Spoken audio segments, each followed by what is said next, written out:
dumb shit? Like he had that 45 piece and then he scored like 10 or some shit. What happened? I thought Şengün was low key hooping throughout this season. I thought I thought he was hooping. Oh, he got. Hold on.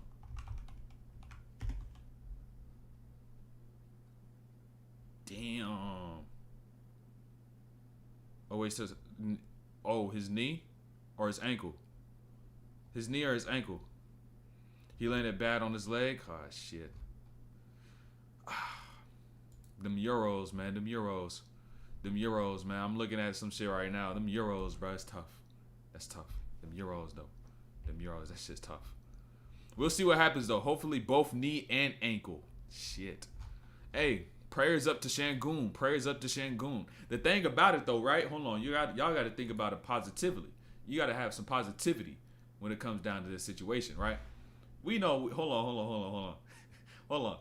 We know European players, right? We know how European players hoop. Do you think they really need they goddamn meniscus and their MCLs and shit like that? They LCLs? You know what I'm saying? Because they don't be getting off the floor. If anything, he got like a 20-inch vert. You got about 22, 23-inch vert. That's like about a WNBA vert right there. Right? He don't be getting off the ground. And so even by the time he come back, he just has to just find his feet. And that's not necessarily, oh, I got to get my step back. I got to get my jump back. I got to get my bounce back. So it's like, it may not be as bad as you think. He may be out, but regardless, when he get back, he could still be able to produce in a similar way as which he was able to play before. Kind of like how when KD tore his Achilles, right? When he tore his Achilles, people was like, KD not going to be KD again. He ain't going to be able to. Hold on. KD don't really got to get off the floor. All he do is dribble, pull up, heem over the top. As he pull up, heem over the top. He don't need to get a quick first step on you because he already long as shit, pause. He already long, pause. So, like, he don't really need that. So, it may be the same shit with Şengün. It may be the same shit with Şengün. He was balling. Yeah, I ain't gonna lie, he was balling. Do you like to operate in the post at times? Honestly, I don't.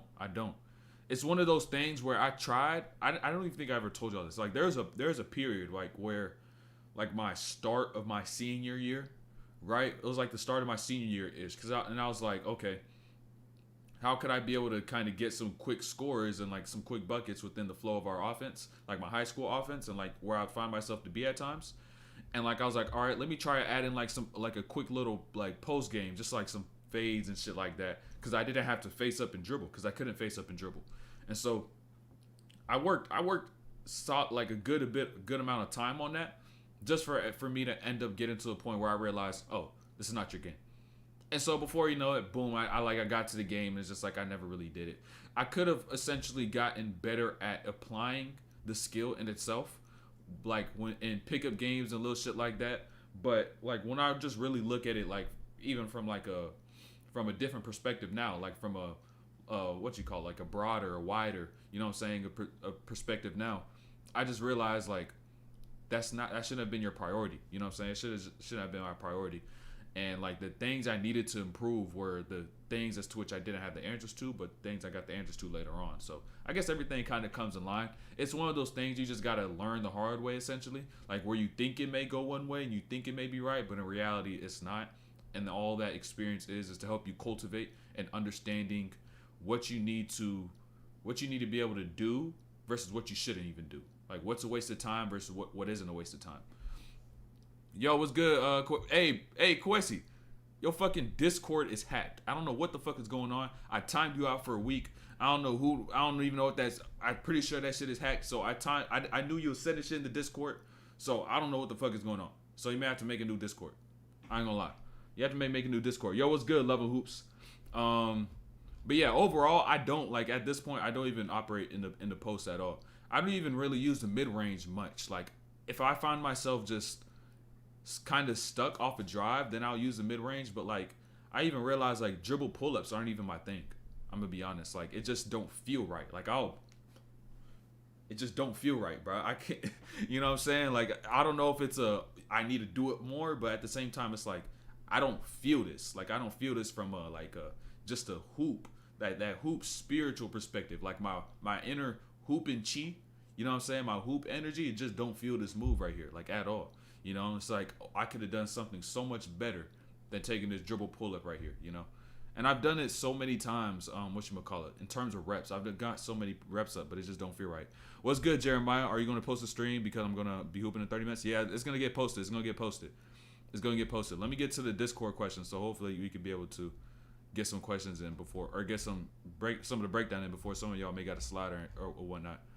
Let me see all the questions that I got from the past couple of days.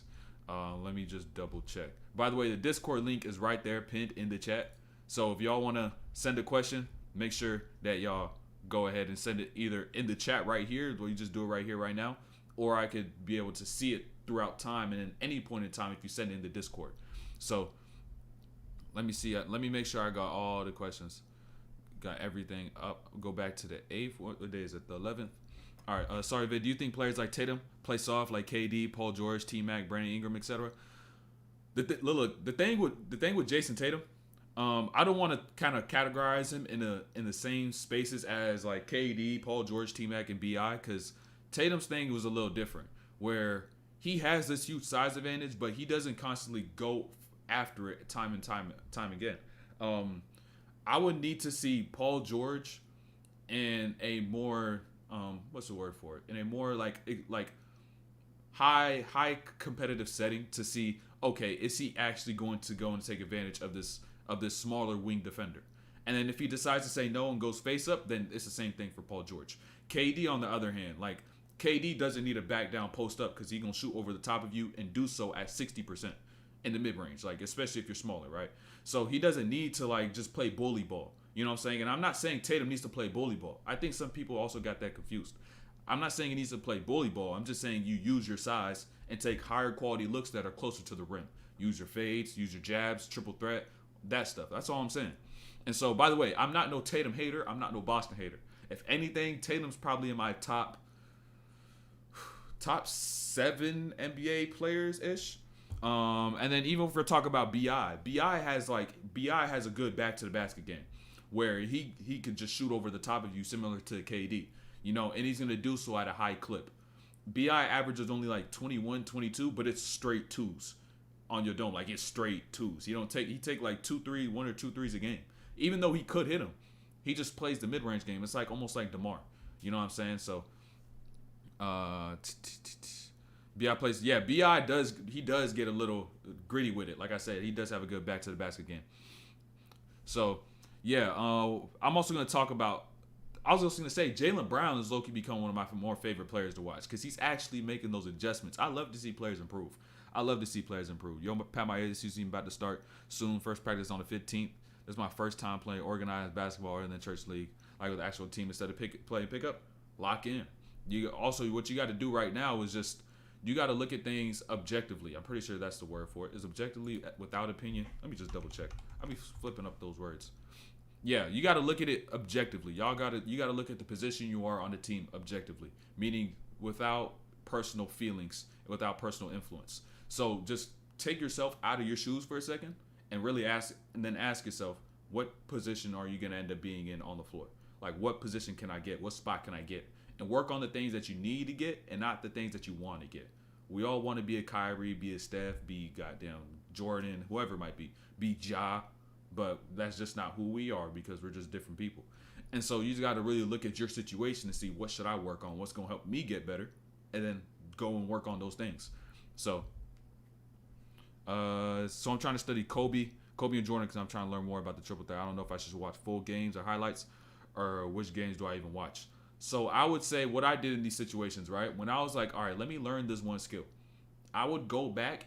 I would go to YouTube because I had no like Synergy or Second Spectrum, whatever that shit is called. I don't even have that Second Spectrum shit, what that fucking advanced ass NBA shit they got. But I would go to YouTube. I'll just type in whatever I'm trying to see, and if I could find film on it or find just like clips and videos of it, I'll watch that. Right? I'm pretty sure Kobe and Jordan do have triple threat videos out there, so I'll go watch that.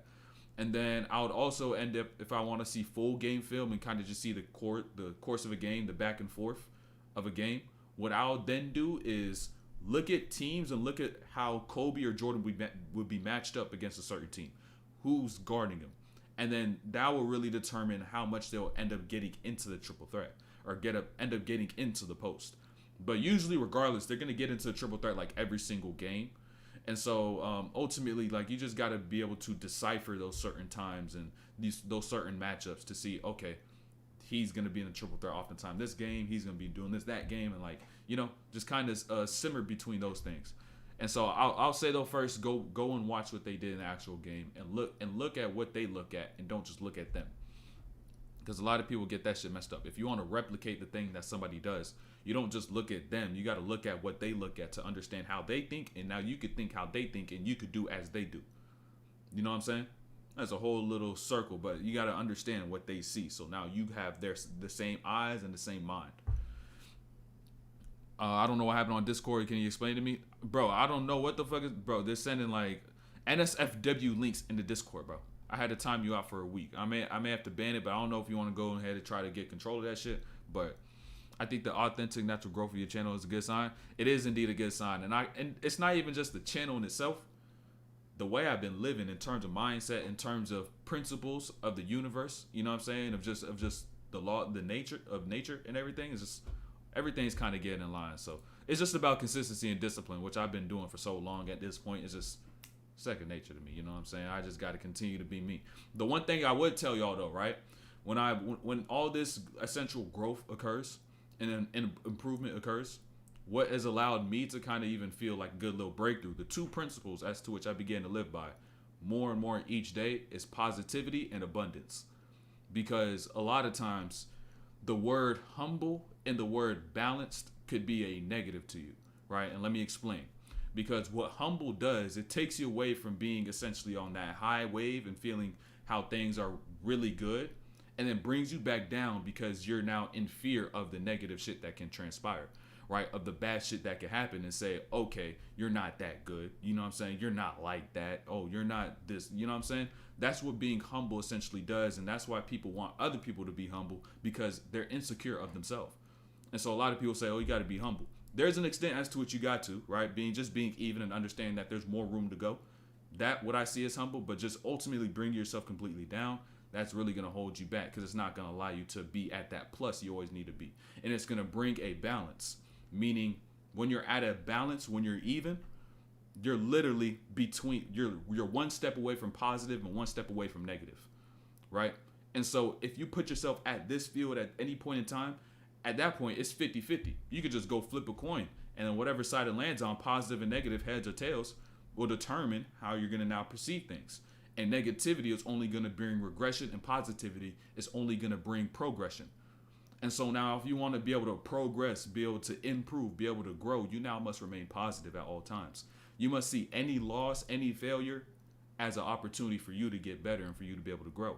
And so that's just the thing, is to what you just got to fix 24 hours throughout your day. It's not like I'm coming here 2 hours, boom, stream, leave, boom, do a bunch of NPC bullshit. Like, I'm still learning throughout the entire cycle of a day, and you got to continuously check yourself. And that's where just discipline comes in. So hopefully that can help y'all in terms of whatever you're trying to accomplish, whatever goal that you got. It could be basketball, it could be school, it could be just career, job, work, it could be family, I don't know. But I could guarantee you it's going to help. First year of organized basketball now, almost end the season. I gained, bro. So many of y'all just now hooping, just y'all first season. By the way, my first season ever playing organized was my 8th grade year in middle school, and that 8th grade year was dog water. I averaged about 2 points. I was dog shit. I gained the convocation every game in term of almost 25, but I play only 3 minutes a game. What do you think I have to focus to gain more minutes?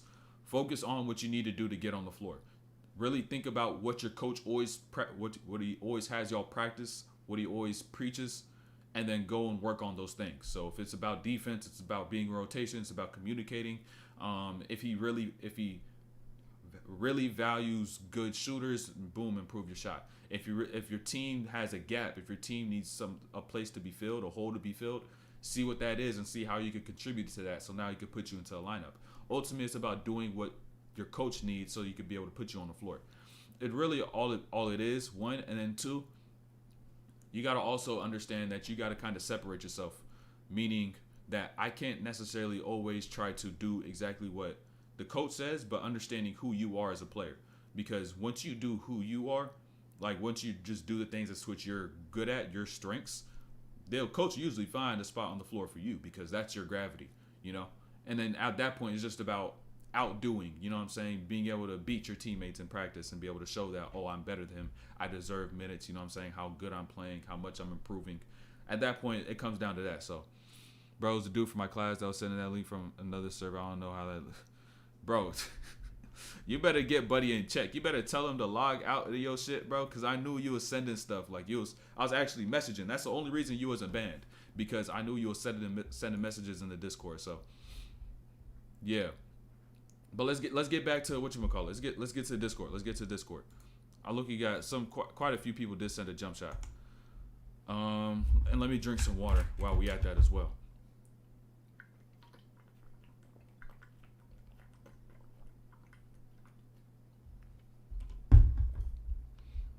So boom, right? Peep this, right? So boom, buddy, Jay sent this. He asked some questions in the stream, last stream, if y'all was here. But he sent in his jump shot, and he said, "This is my video, my jump shot. Me practice like pick and roll stuff in isolation." By the way, I'm gonna keep everything here a bean. Keep everything a bean. I think he had another question. Let me kind of even put things together, because let me see, kind of conceptualize everything that's going on. He said he's 13. 8th grade. Then boom. Okay, so 15, or no, 13.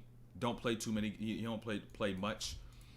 But in terms of actual games, and now this is what you're working on. You got to understand. At this age, this is not what you work on. No.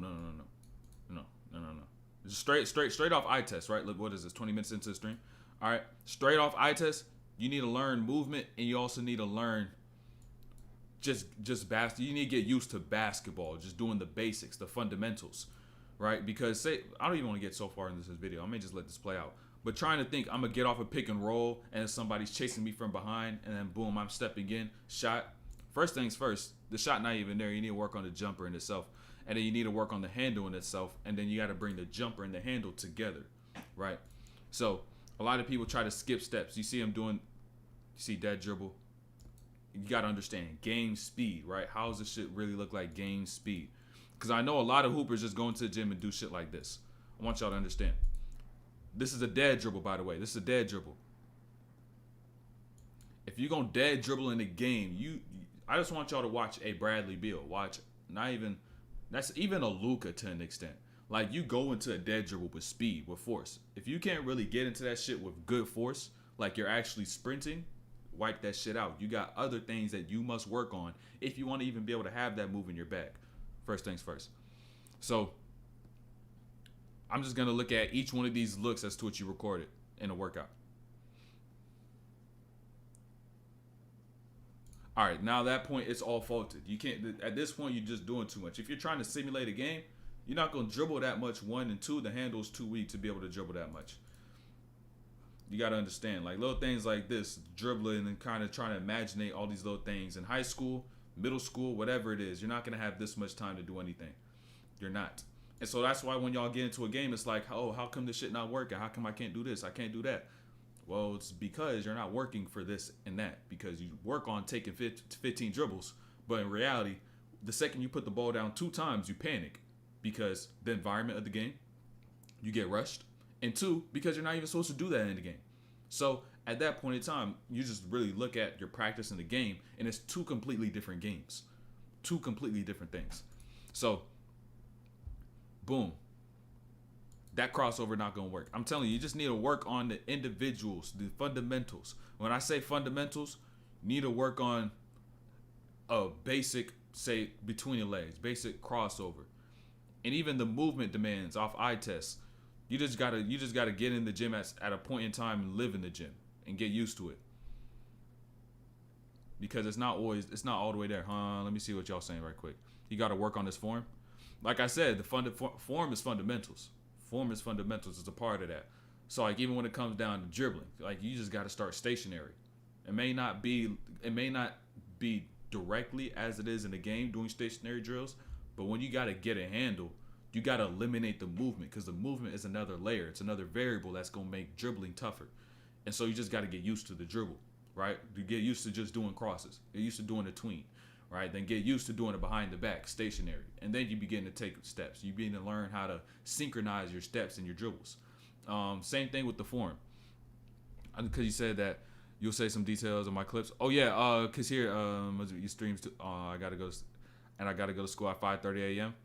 What do you mean dead dribble? Dead dribble is when you go and take like you go lunge, right? Say I go out and lunge on my right foot, right, and then I also dribble with my right hand at the same time, and so that's all a dead dribble is. And so I don't really use like crazy terminology, but that's just usually I thought that was at least basic. About the game. Okay, give me one sec. Let me get this right quick. How to gain more weight. Lucas, how old are you first? How old are you? I work out before going to school. My lesson starts at 8 a.m. All right, bet. But like I was saying, though, let me go back to this. Boom. I started around, what, 20?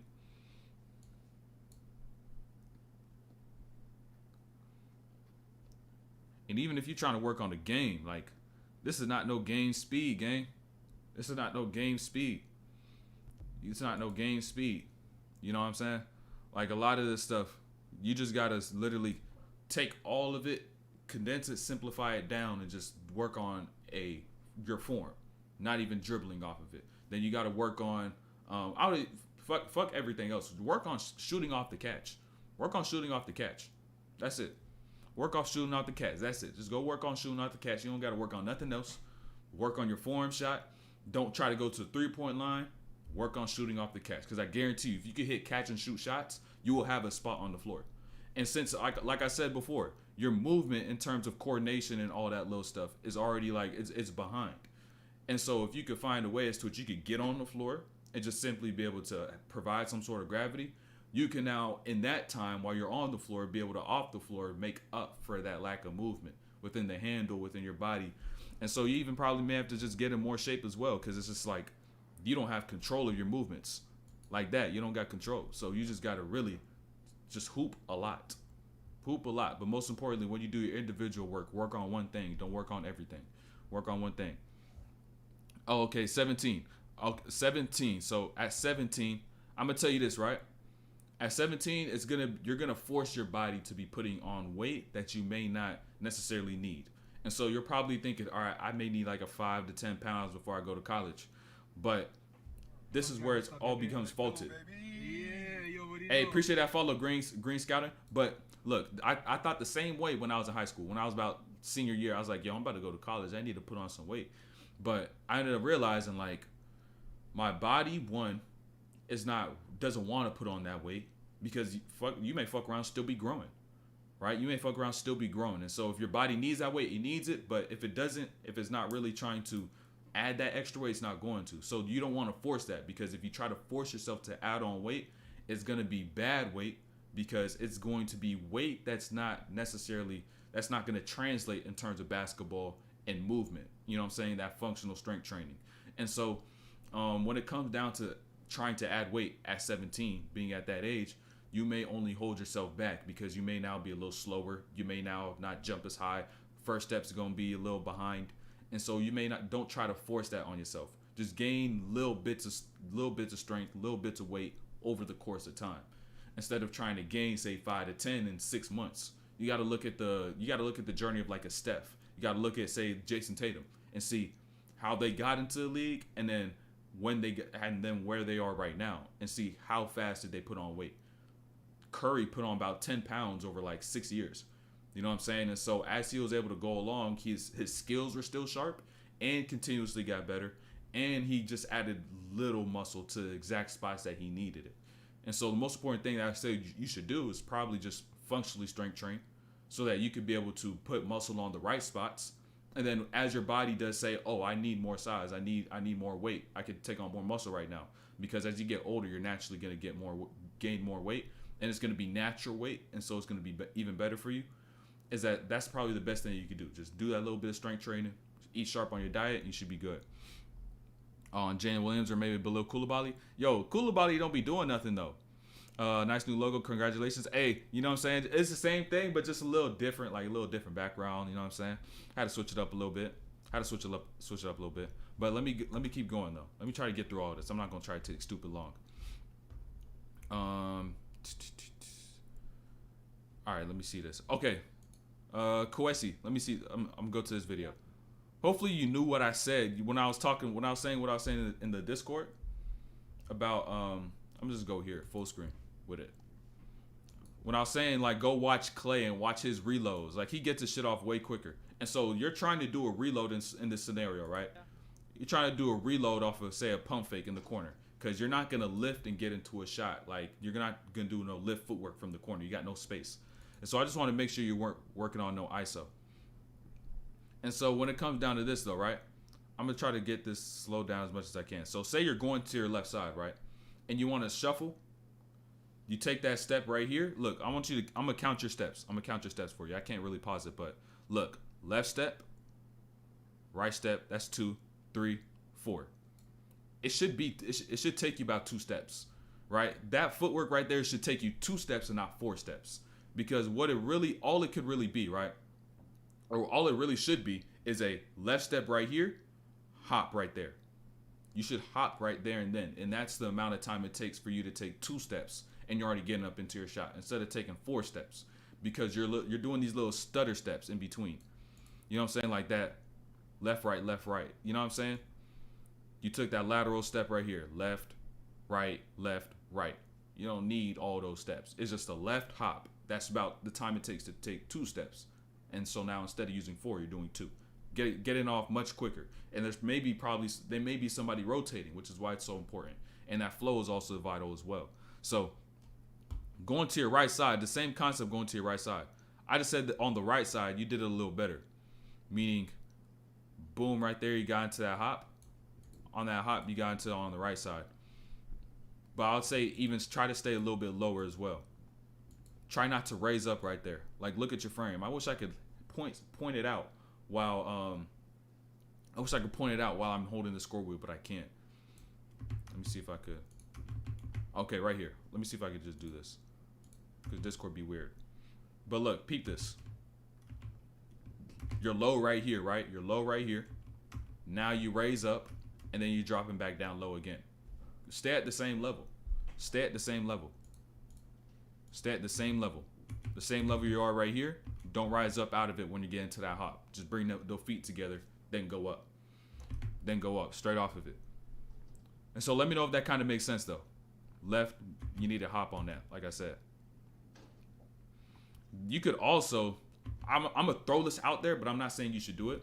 You could lateral step. You could skip lateral, like shuffle, whatever the fuck this shit is, lift, right, and take that lateral dribble, and then you could cross step, but that's probably gonna be a little too much. You need very sharp footwork and like good foot angles as well. So I'll say just to get the hop. You know what I'm saying? I'll say just to get the hop. Let me go back. I think. Let me know if you got any questions about that, Quessy. But let me see. I don't think. Do I? Boom. Let me go to jump shot. I think a couple people did send some other stuff. Where is it at? Where is the rest of these questions? Okay. Boom. Someone did send a question right here. Boom. When shooting the ball, do I shoot with the balls of my feet or heels? If not heels, do it. You shoot off the balls of your feet. Do not shoot off your heels. Bro, imagine, look, I want y'all to really think about it, right? Really think about trying to shoot off your heels. How the fuck are you supposed to jump? Your heel is really there to decelerate you. I don't even think some of y'all realize that. Like, if say you're jumping off one, or you're about to go and jump entirely, that heel right there is to roll and decelerate you, so you could have enough, so you could be able to take in some of that force and redirect it. But imagine just trying to shoot off your heels, bro. You'll be looking ridiculous. Like, you'll be literally doing a tib raise. You'll be doing the anterior tib raise while trying to shoot off your heels, bro. It's shit ridiculous. And so, yeah, you got to shoot off the balls of your feet. Make sure you're on the balls of your feet. Your heels are off the ground, right? Your heels are off the ground at all times. You know what I'm saying? That's the ankle stiffness that you need. That's calf strength as well. So, which is why it's so important to strengthen your ankles and strengthen your calves. So, yeah, simple question right there. You think I can add those to my workout? You talking about the shuffles, Nick? You talking about those lateral shuffles? Heels is unathletic. Heels is berserk. When I do it to my left, I do it like my right, then shoot. But when I do it my right, I hop, then shoot. Oh, what you mean? I'm saying shuffle, step, hop. Shuffle, step, hop. I mean, you can, Nick. You can. if that's your game. If that's your game to usually be in a catch and shoot reload situation, there's multiple ways to reload, by the way. Like, I want you to also know this. Like, say you're in the corner, right? This is not even like a go-to footwork, at least for me. But it's a footwork you can use. It just depends on flow. And so the ones I would usually work on, it wouldn't be the shuffle, step, hop. It would usually even be just a catch, one dribble, quick, like literal 1-2 in the same spot, and then shot. Or I would catch, pump fake. I would even dribble, then just shoot again. I would usually don't even use this. And if anything, like, I could, if I need to get out into space, just depending on the flyby, how the contest and the closeout feels. But it's another look for a field. And so I usually would just run into the situations where, most often, where I would be in the corner, I would catch, and I'll just need a pump fake, and it's a quick dribble and get into a reload. Like, I wouldn't need to get out into space, because even getting out into space takes time. Whereas, say I did a pump fake and I just took one dribble right there, maybe quick little sharp 1-2, get up into my shot, that's going to be a more common look off a reload. And so I'll usually rep that out more so than a shot like this. So it just all depends, though. Like, what you got to self-reflect in terms of games and think, how often have I really been in this spot? Like, when I had this opportunity, did I feel this move could work over that move? But I ended up doing that move, which is the one that didn't work in that game, and I should do this one instead. Like, you got to kind of think like that. And the more often you see it, you'll begin to understand, oh, this is my style, this is my field, this is the type of move, the type of bag I have as a player. And so you need to have that self-reflection. You know what I'm saying? The constant self-reflection is going to be the most important part for you to be able to improve.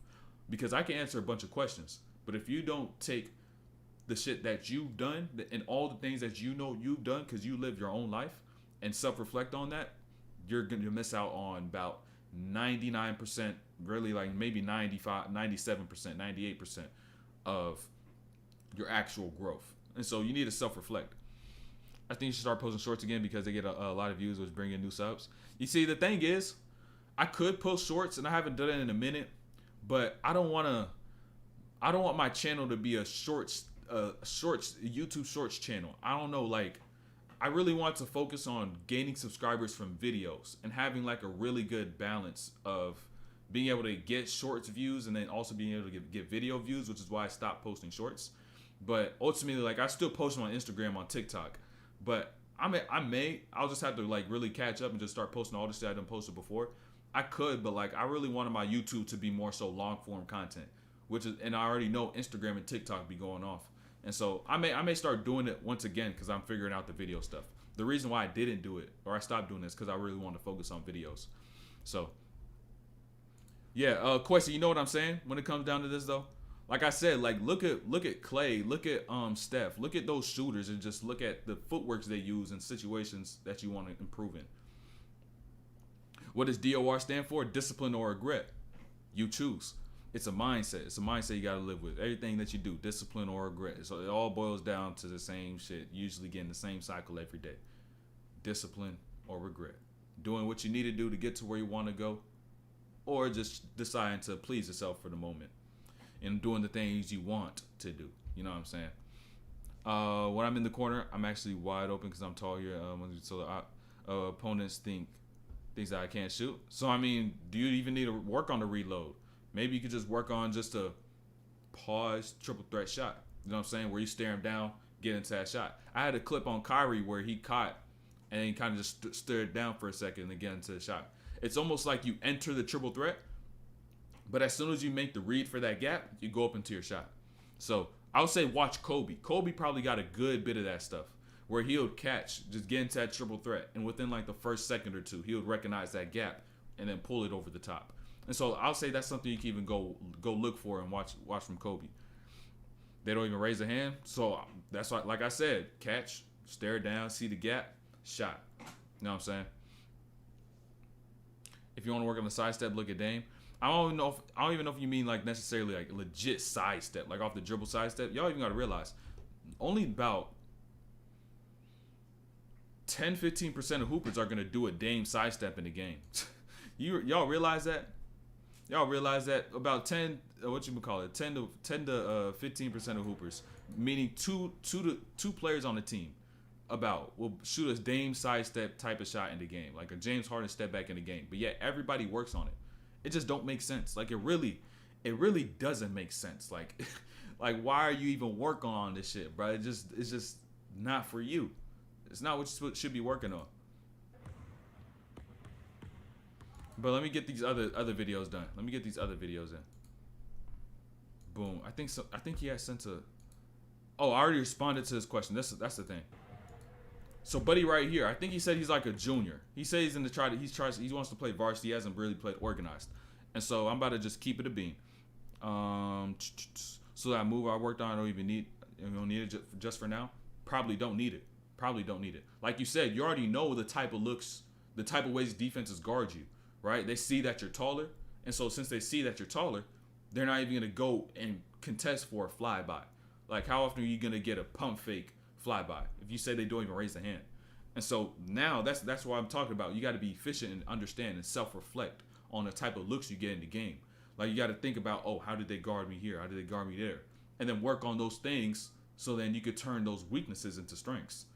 And so, like I said, the triple threat shot, catch, get your base, most importantly. Then shot, see the gap, boom, get your shot. But also, you got to maintain a good balance between taking that shot and not settling. So that's another thing you just got to figure out as you play more and more.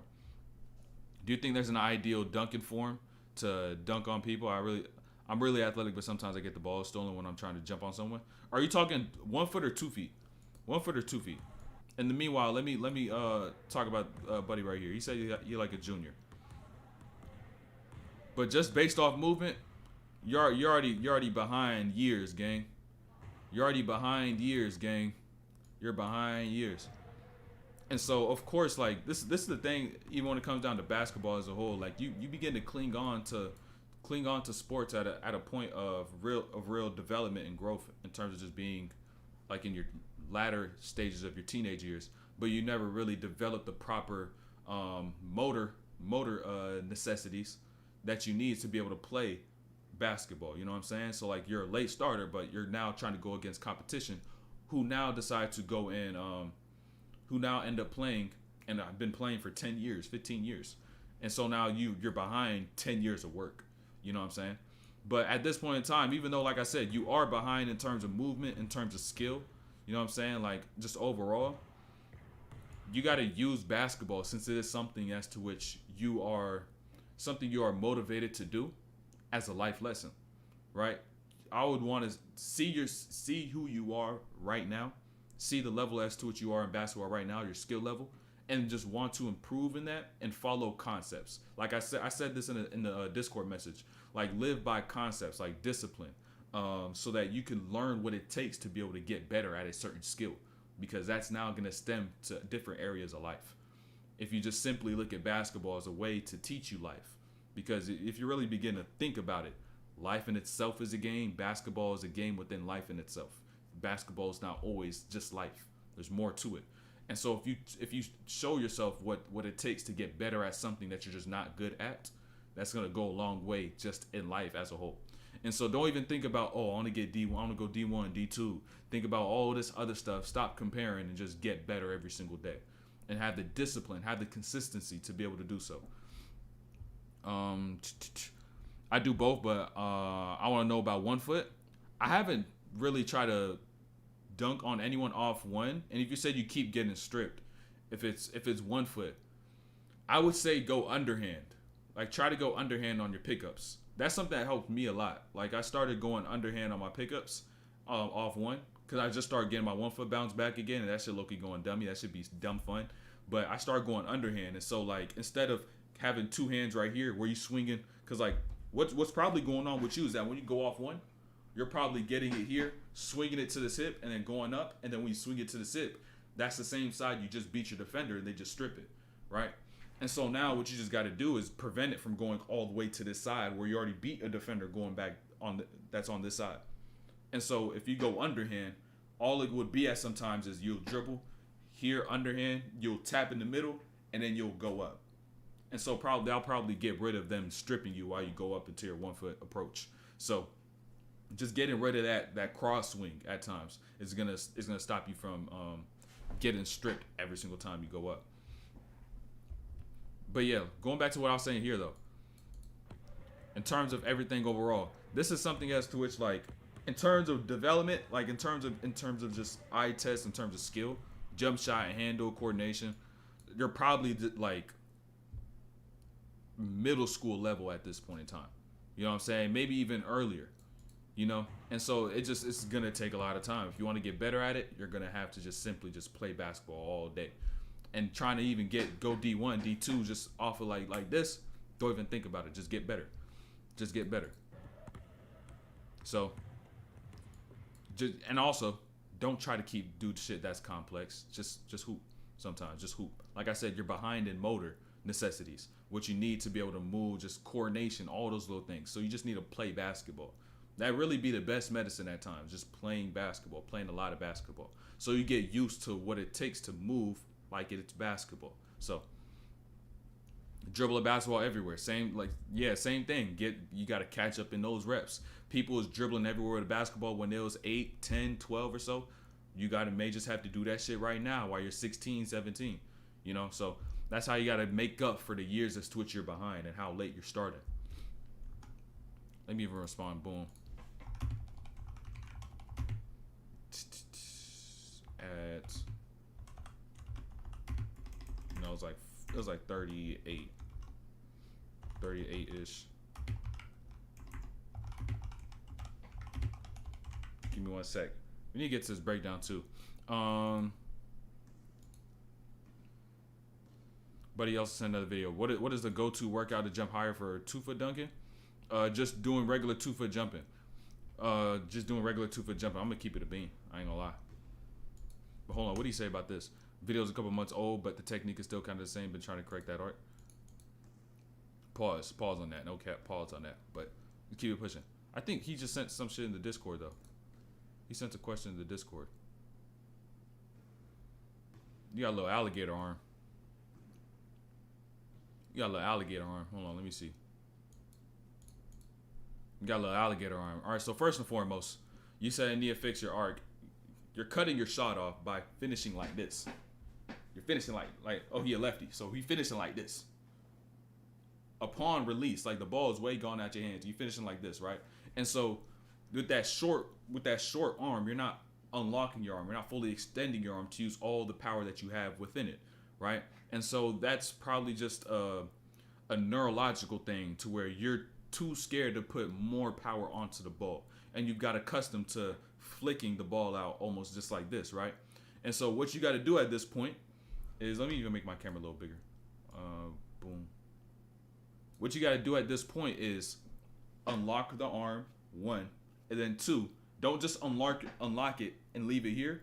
Unlock it and finish high, right? If you unlock your arm and finish high, instead of putting the power into the ball straight on, which you probably will not be able to do if you just unlock your arm fully like that when you release with that same release point, you'll now put the ball into the air and put power with the ball into the air. So now it goes up and now it drops in.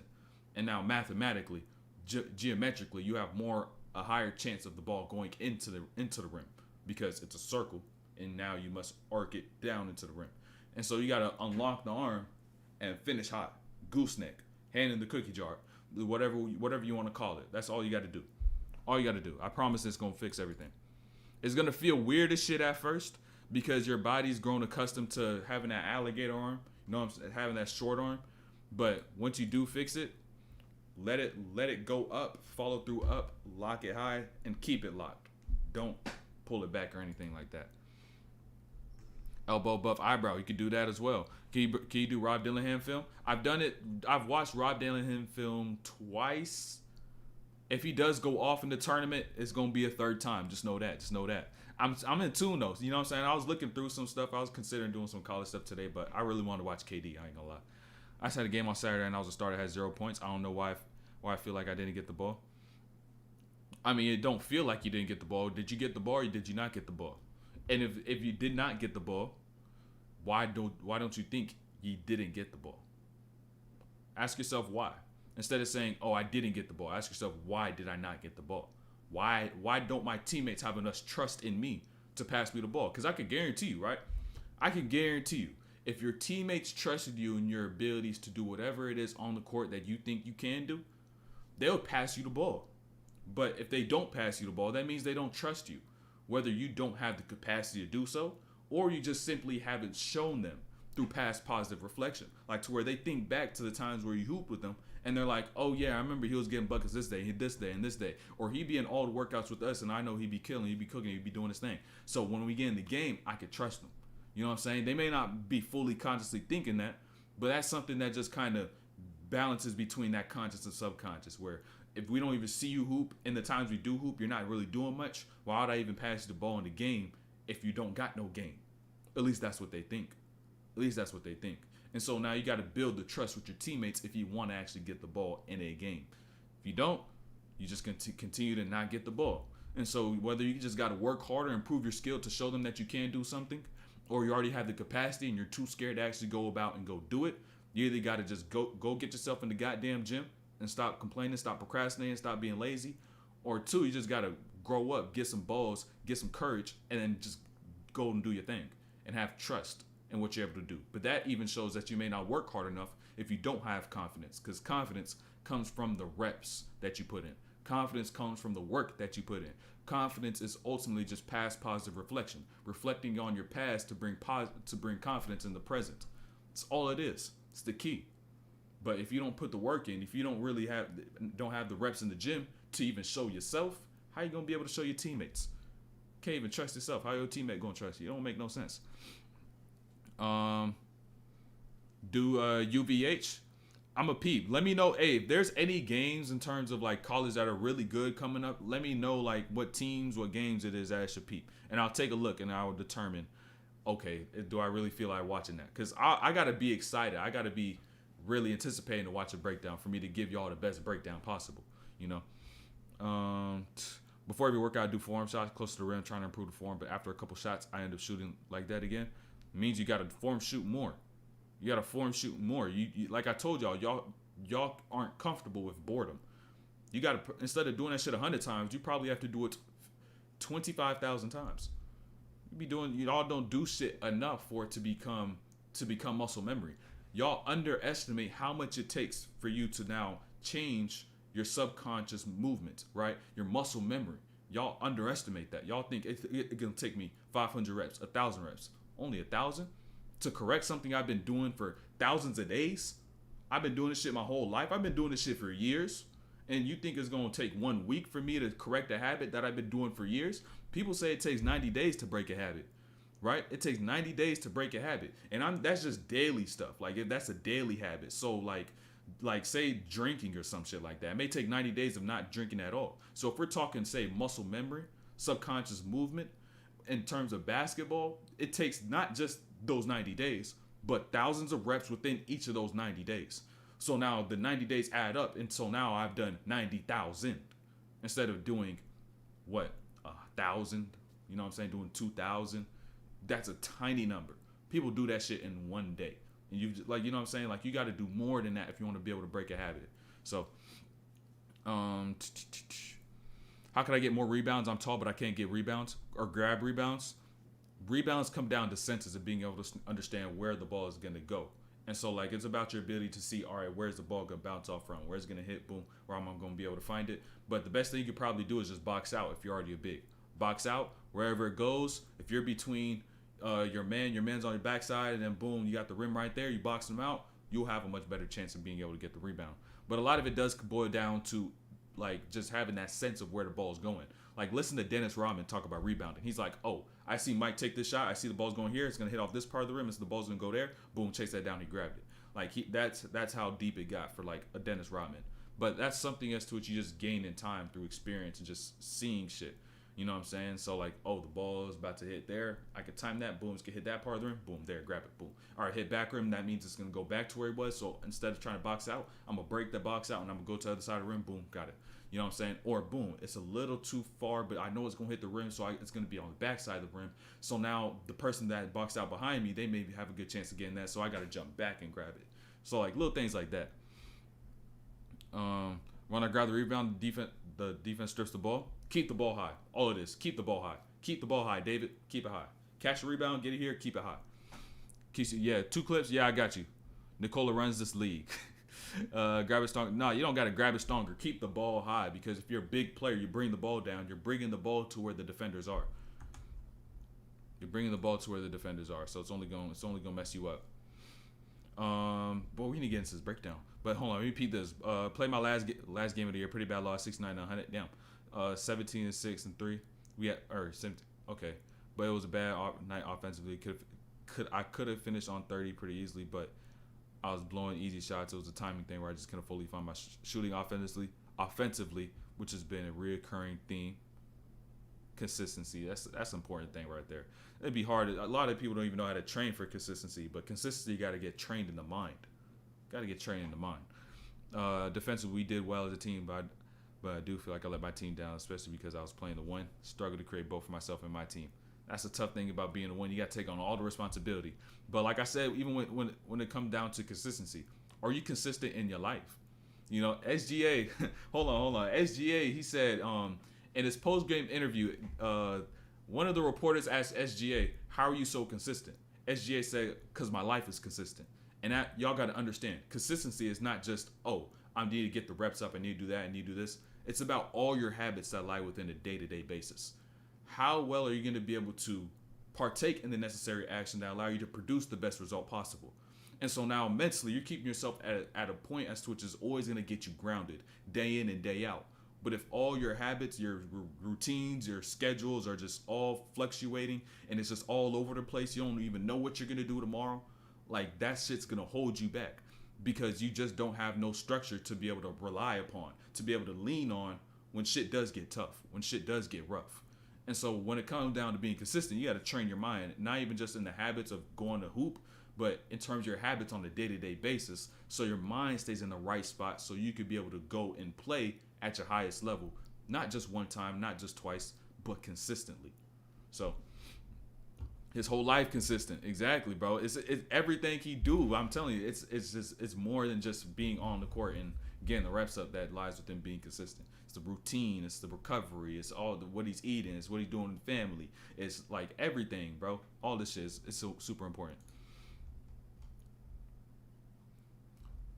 Quessy, I can't see your video because I had you timed out. Guy, what's up, baby? I couldn't see your video because I had you timed out. Hey, Alex, appreciate that sub. Appreciate that sub. I can't see it, but I'll have to untime you and then I'll send it in later. I can't do it right now. All right, I don't even think Hold on. Now if I remove the timeout, but now if I end up having to see this goddamn link again, bro, you I may have to ban that shit, bro. Come on, man. You gotta lock in. You can't be doing this.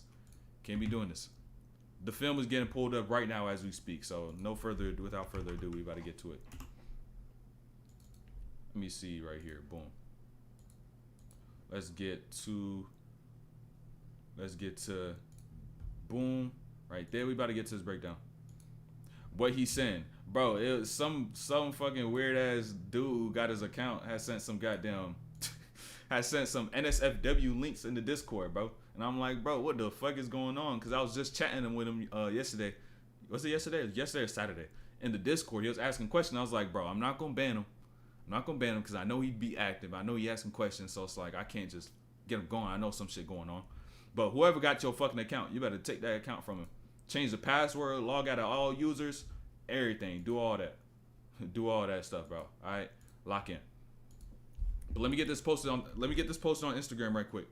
Let me get posted on and Magic. I'm gonna get to your question as soon as I get this posted. As soon as I get this posted. Let me see. Give me 1 second. Bro, hold on. If y'all see my IG story, bro, I was watching the Suns game, bro. They halftime shit, or like they commercial break mascot jumped off a trampoline. That motherfucker had jumped off a trampoline and then he tried to grab that shit and do a lob. That nigga got hung, bro. That shit had me dying. I was like, cause I was just skipping through and I just seen a mascot fall from the rim. I was like, wait, the fuck? I went back and I was like, that nigga, he's sorry. He's sorry, bro. Hold on. He is dumb sorry. That shit had me dying. But let me get this recorded. Boom, right there.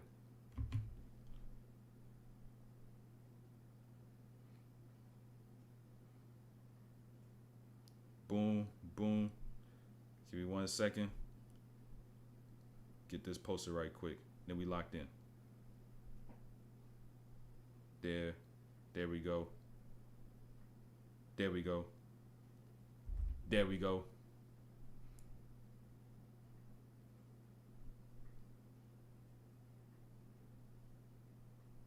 Boom. Boom. Boom. There we go.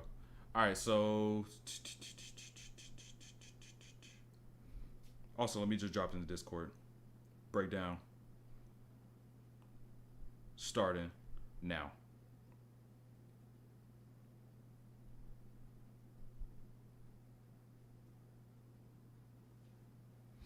All right, so you say I'm a center, but I'm in a high level passing in the future. I want to become a different position. My handle was horrible, but it got better. Main problem is shooting. My form is good, and I don't miss my shot left to right. I mainly overshoot a lot. How do I get consistent in shooting? Because I'm as to where do I start? Form shooting is where you always got to start. You got to build a good foundation. You got to build good fundamentals so that you could be able to have a consistent shot. You build the consistency from the closest you could possibly get, and then you begin to take steps back, and that's how you improve as a shooter. You don't try to start the three-point line and say, I want to get better at three-point shooting. You must get better at the fundamentals of shooting, the basis, right? Just being inside the paint, being underneath the rim, getting those shots up, understanding what you need to do to be able to make a shot. And so when you even go into it, I would say do a bunch of form shooting and only count swishes, meaning shots that hit straight net. Don't count the ones that barely graze the rim, that back rim spin, straight net, because what that does, it works on intention. That's one of the most important things in terms of shooting as a whole, right? Which is why I really do like doing just form shots, and if you're trying to build that for a basis, doing only swishes that count. Because by shooting and having the intention to swish, you're now just increasing your ability to stay consistent and do the same thing every single time, right? Whereas if you're getting a shot that goes in, hits the right side of the back rim, left side of the back rim goes in, the rattles goes in, that's not building that consistency, right? Building that precision, that accuracy. And so what it really comes down to is you got to make sure that you stay consistent and have intention when you shoot all these shots. So now you step back and you're also consistent. So, and it's making you do the same thing every single time because you need that same result. So I'll say start there.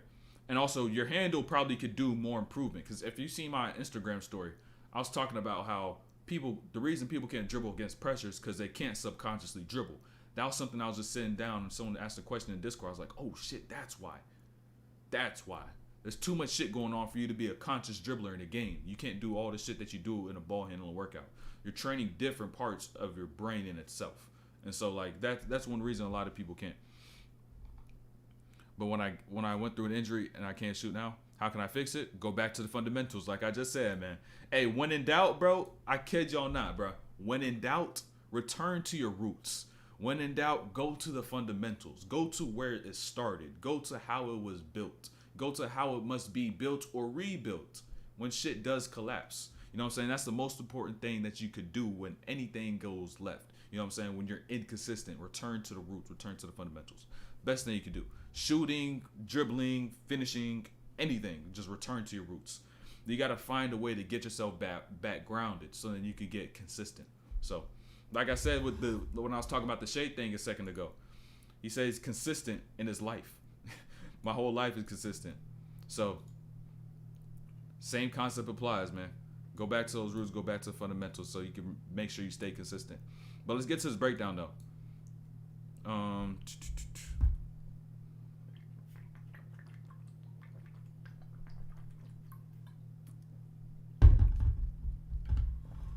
You're a great underrated YouTuber. Keep going. Indeed, keep going. Discipline. Always gonna choose discipline. Never gonna choose regret. Who's your favorite NBA team? Orlando Magic. If y'all don't know, I'm from Orlando, so of course you know I bleed blue. You know what I'm saying? We going dummy this year, by the way. So whatchamacallit? A lot of people before I was even getting a good amount of views, like cool. I was getting like 10 viewers, 8 viewers a stream. Told y'all before, started the season. Told y'all Magic was gonna make the playoffs. We about 5 seed right now. Y'all so sleep. And the thing is, y'all will look at Paulo Banchero's numbers and be like, yo, he not averaging crazy numbers. Look at his numbers since December. And tell me he is not him. He's not one of them ones. Just tell me. I just want y'all to go search that up for a second. Look at his numbers since December. It's shit's like 27, 7 and 6 or some shit. Or maybe like 25, 6 and 5, 6 and 7. I don't know. Some shit in that range. It's like, oh, he really doing shit. To this day, exactly. You gotta remember, you gotta build the foundation. Do the same thing in terms of my days in itself, like how I start my regular days. Build a foundation. I do the same thing every morning. Same morning routine, same night routine. And so now I get into the midst of my days. Shit's simple. Same shit. Like, same growth, you know? But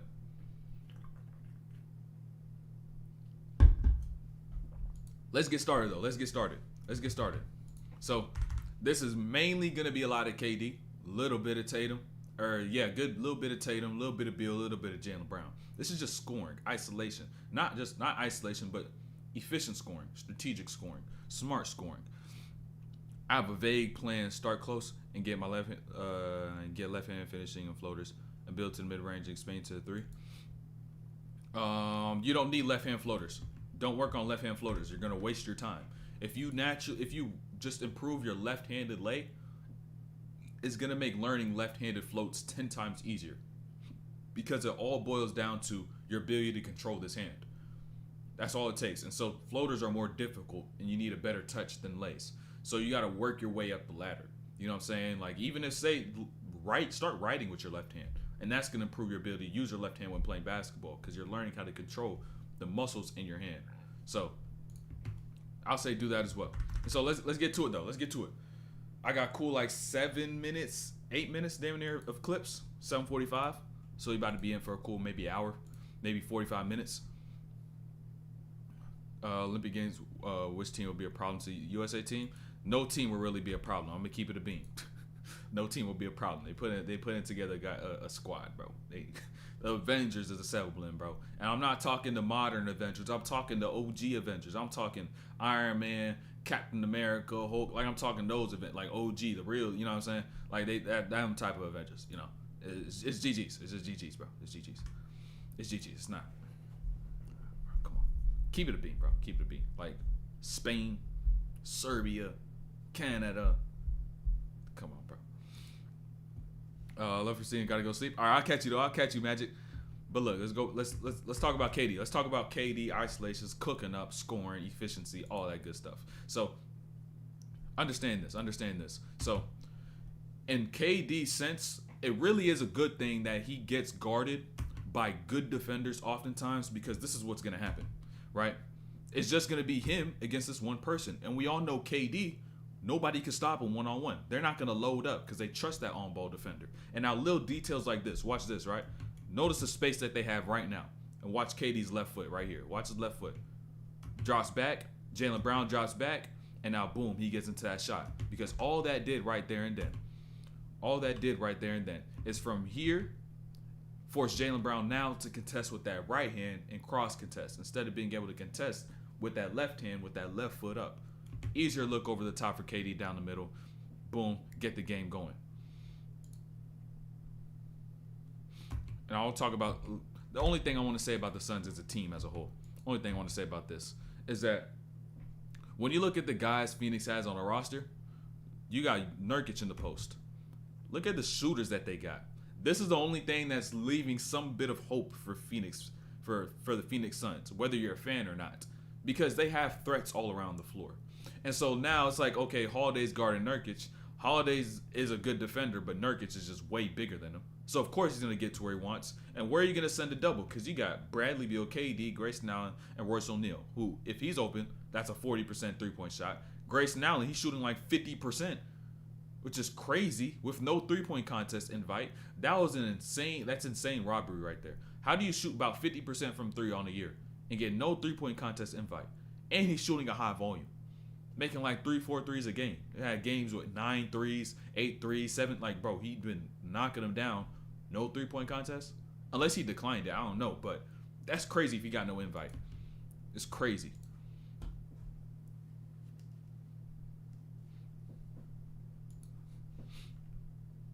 And now let's get back to it. Let's get back to KD. Make sure we have the right speed. let's get back to it. Boom. I don't you even understand this with KD. So, all scorers always know this one thing before they attack. Spacing. Help defense. Where they are, what are they doing? When KD gets off the screen going left, Derek White, he's in help, but is he really helping? Because he's got Grayson Allen. And I know the scouting report said 50% three-point shooter at a high volume as well. So is he really going to help in this situation? No, he's just going to dig. And now KD just navigates his way back in front of Tatum towards that middle where Al Horford is playing a drop coverage. Now he just gets into his pull-up because he can't see nobody. Bucket.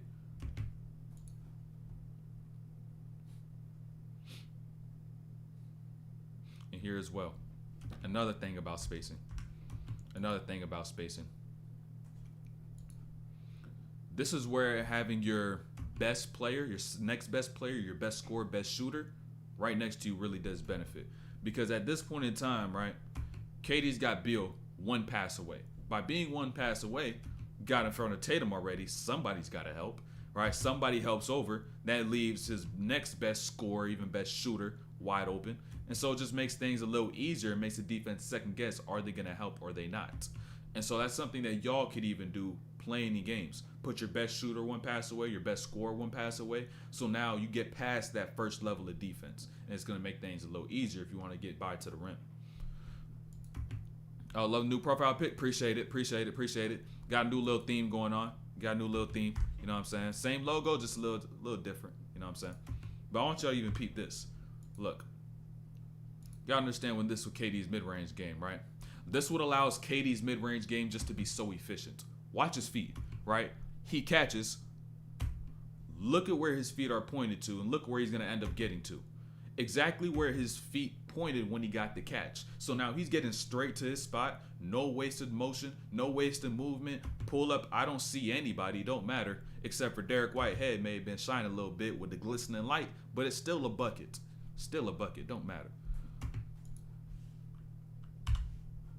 Low key though, Derek White been rocking the ball head. Hold on. We got to talk about this for a second. He been rocking that shit though. I thought that shit was gonna be like dumb weird and like, yo, what the fuck? Like this shit gonna be dumb weird, but it's like, oh, he rocking that bit, one. And two, he playing the best basketball he's ever played. So hey, I guess it was a good thing, bro. I guess people go ball and they just start going dummy. Like Jordan, he was like, fuck that shit. Cole said fuck it. You know what I'm saying? So I don't know. But Braun, what if Braun rocked the baldy? You think, would y'all think Braun would get worse if he decided to rock the baldy? I don't know. What if the hair transplant is low-key a superpower? I don't know. I'm just thinking right now. Hold on. Let's get back to this though. Peep the layers in this play. I got two plays back to back. And so notice, you got KD in the right corner, right? He fakes his back door, handoff over the top with Nurkic. And once again, he's going to get straight to his spot, right? He missed it. Clean ass look. Understand what's going to happen the next possession though. Understand. Is that last time Jaylen Brown got scared of that back door. This time, he's now hugged up. And so what does KD now do? Notice this hand right here. Boom. Push that hand away from over the top. Now I get into his back door because he's overcommitted. Now I get to the free throw line.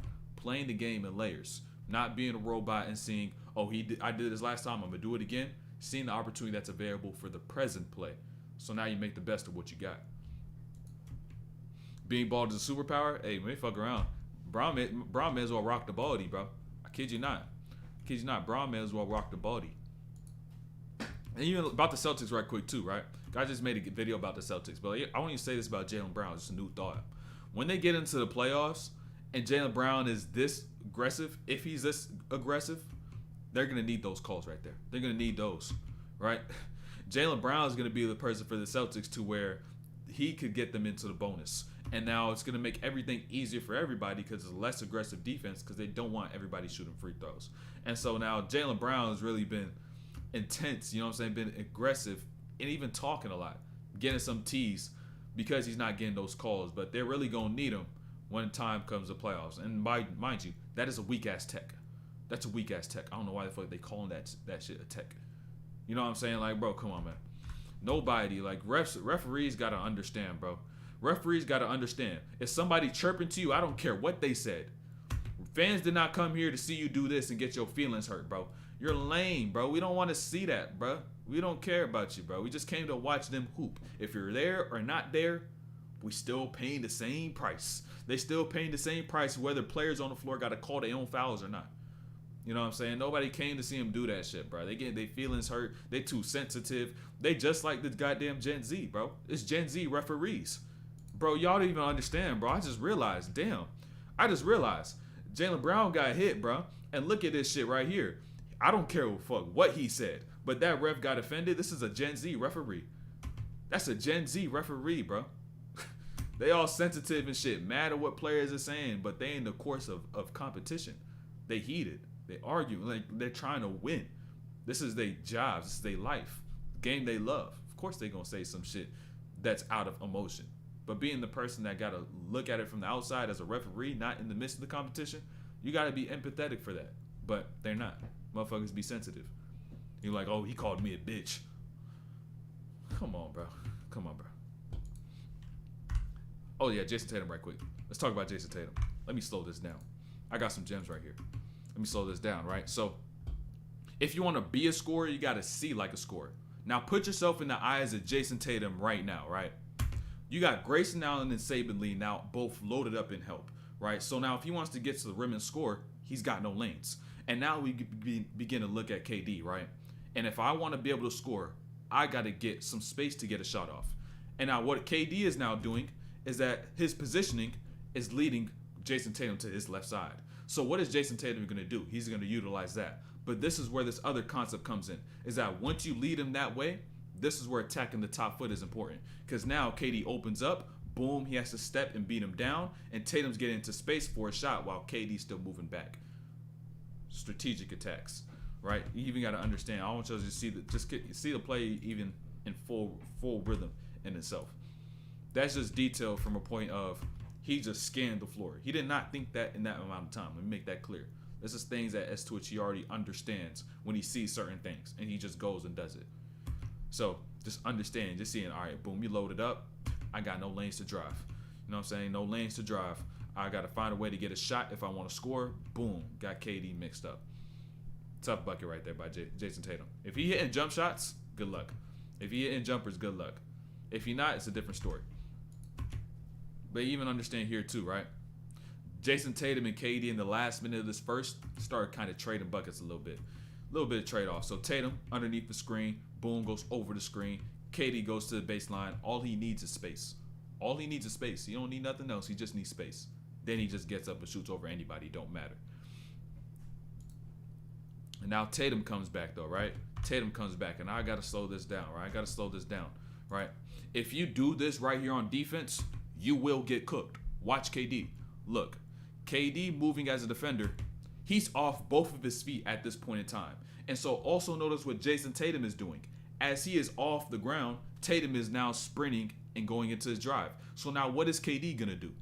He's going to now end up breaking his stance, and Tatum's going to realize the fact he had to overcompensate, dead dribble, boom, step back. And now this is how Tatum gets those buckets all the time over the top, boom, right?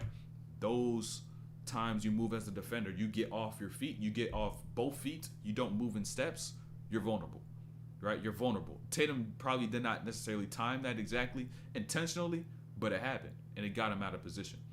So anytime you play defense, take steps. Don't hop, take steps.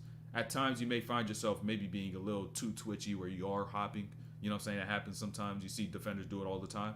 But especially in situations where you may be put in isolation, somebody sizing you up, somebody staring you down, don't try to be a person who's sitting there just hopping all the time. You know what I'm saying? Because then you're really gonna get cooked.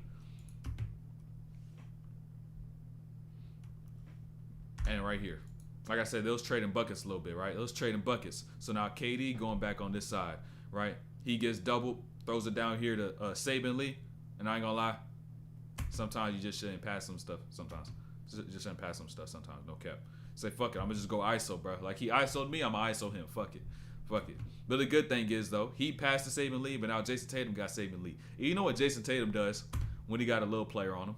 You know what he does. I know help is all loaded up and everything, and he only got about 6 seconds, so it's a little tougher. But regardless, though, you know what Tatum do. He's going to take a jump shot, no problem. No problem. He can shoot over those, but efficiency is the key. Efficiency is the key. And now Brad Beal. Got a little bit about Brad Beal. And even I want to say this about Brad Beal in the Suns. I don't like Brad Beal playing the one because he doesn't get the sets necessary for him to be able to be the best version of him. He doesn't get the necessary sets, and so even despite the fact of that, he does get into his drag screens, his pick and rolls a little bit. And I want y'all to understand the whole dynamic of the floor right now, right? Look, understand, right? Look, I'm gonna put this in scientific terms for y'all, right? Grayson Allen, Eric Gordon, Eubanks. They're all independent. They're all constant variables. Why? Because the way the help defense is stacked up at this point in time, he knows exactly where they are spaced and the fact that they're not helping with this pick and roll from the middle. So now what are the independent variables, right? Cornet and Jayson Tatum. How's Tatum going to be able to get over the screen? What type of space will I have? How will he chase? And Cornet, what is he going to pick when he's playing this drop? That's what he doesn't know. And so once he gets off the screen, Tatum, oh, he falls. Oh, I seen that. So now I pull up. You know what I'm saying? Those are the things that change in the course of a play. And so he's not going over the top of the screen and trying to read things he doesn't need to read. It just makes things a little simpler for him when he has to when he just filters out certain things as to which don't require his focus.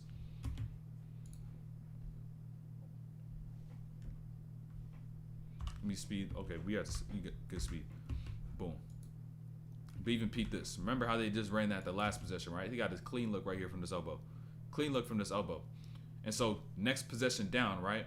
You got a great look off of what you just ran, right? But the key here now is efficiency and time.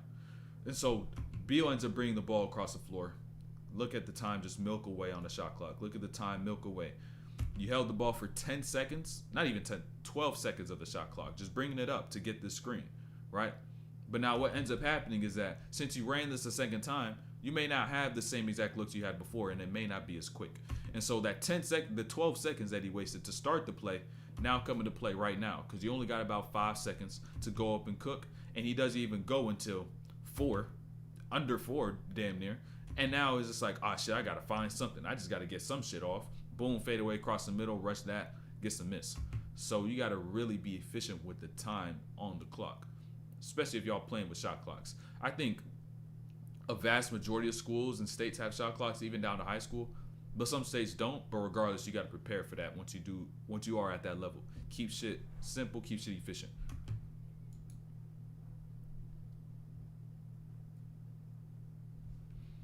And now right here, once again, efficiency. Once again, efficiency. Understand the entire dynamic of the floor. And so Bradley Beal brings it up from this left side, right? You got everybody damn near flattened out. But notice where Bull is going to go. From this left side, boom, he going to his right side. Where's Nurkic about to go? Right side to his left side. So Beal, he now goes right. Hey, Dono, appreciate that sub. But now Beal goes to that right side. And now here, size mismatch, I get to my stop. And height mismatch, hit my elbow and one end, call it, no problem.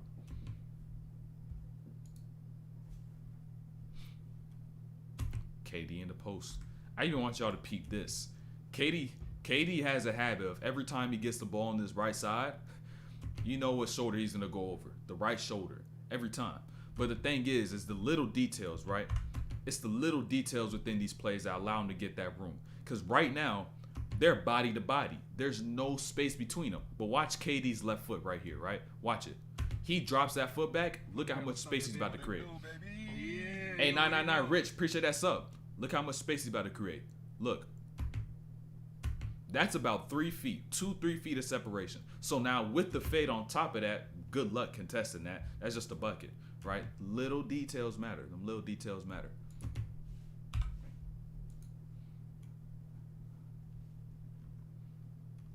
Communication.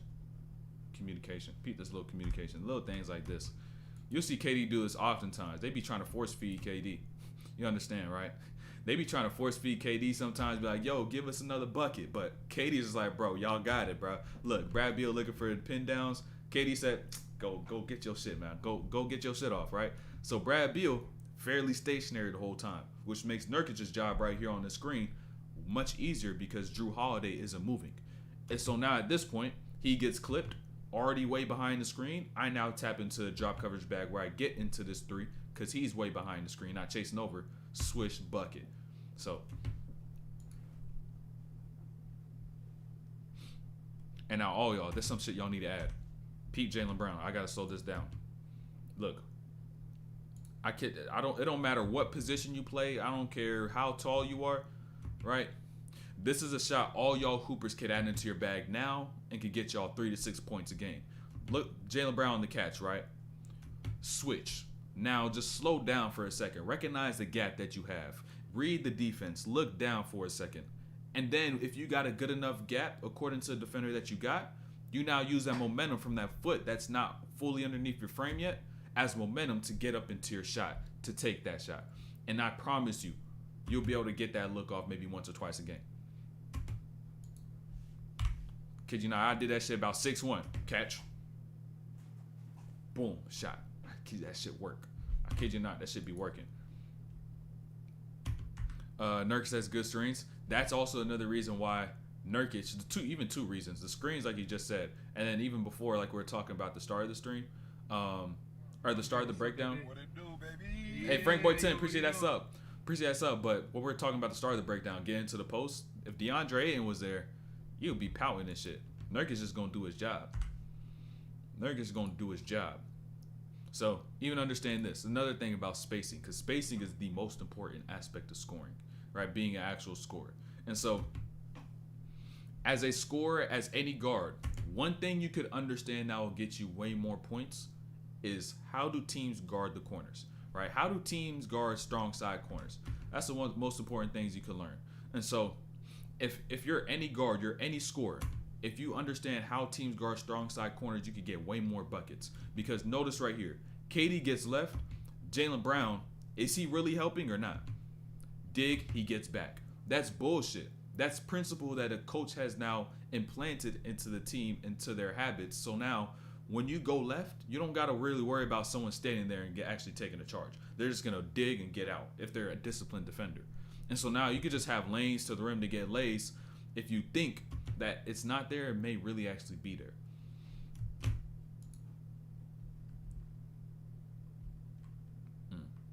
I want to talk about this right quick. Let's slow this down. Should I slow this down? Yeah, let me leave it right here, right? This is a skill. This is a low-key skill. Like, you probably even haven't heard of the concept. Not even a skill more so. It's more so a concept, right? But you got to understand this. This is a skill as to which all y'all hoopers need, but never heard of.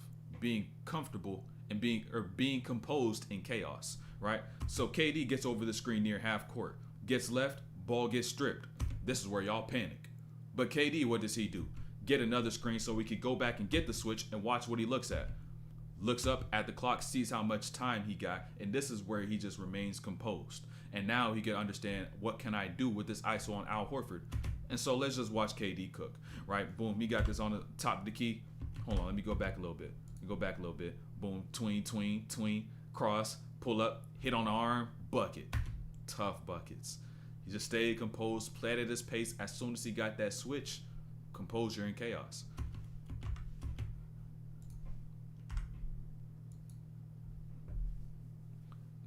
Now, remember what I said about Bradley Beal to start, though? This is where Bradley Beal's really is best. When he's getting these off-ball screens, this off-ball movement. But now, once he gets into the paint, I want y'all to even understand this. You got Nurkic rolling down into the rim. And now, once Bradley Beal gets here, you got to understand, Nurkic cannot see where the ball is, right? He cannot see where the ball is. And so, for Bradley Beal now to throw this pass right there with that much heat, he can't catch that. And so, as a guard in these situations, you got to make sure you allow your big man some time to see where the ball is so they can actually catch it. Because help defenders block their path of sight. So now he ends up just getting a turnover right there. We could have got a layup if he just was able to see the ball. Throw it in their chest is probably the best thing you could do. Or if you're going to try to bounce past it, don't put heat on it. Just drop it so that it gets to them a little slower. And I even want to talk about Bradley Beal's bag. I feel as though he's one of the players that a lot of hoopers like to watch and try to add, but you got to be very careful when it comes down to Bradley Beal. You got to be very careful. And so, in terms of Bradley Beal, right, let me just talk about this play in itself, and there's another play that touches on that concept a little more after this. So, on this play, though, Bradley Beal gets right. Drop coverage bag right here, right? Lil Hezzy. Now, understand this weak side, Grayson Allen, right? He ends up getting left, Could he beat Al Horford? Possibly, but he would end up running down to Derek White. So Bradley Beal's bag, what do I got? Step back in the mid-range, right? And I also want you to really notice what's about to happen this play. And this is really more on the horn of the concept I was talking about a few seconds ago. And so a lot of y'all will see Bradley Beal get here and make a move like this and be like, yo, that's a nice move. I got to add that into my bag. But y'all got to understand, if you want to be able to add a move like this into your bag, you got to also be able to move at the same speed Bradley Beal moves, right? Which is this speed right here, right? This is the game speed. Let me just go full game speed right quick, right? Y'all, if y'all want to add a move like this into your bag, you got to be able to do it at this speed as well, because that's what it takes for him to be able to get a shot off like this and stay balanced. Boom, he hits that. So just be very careful and cautious of what moves you try to add in.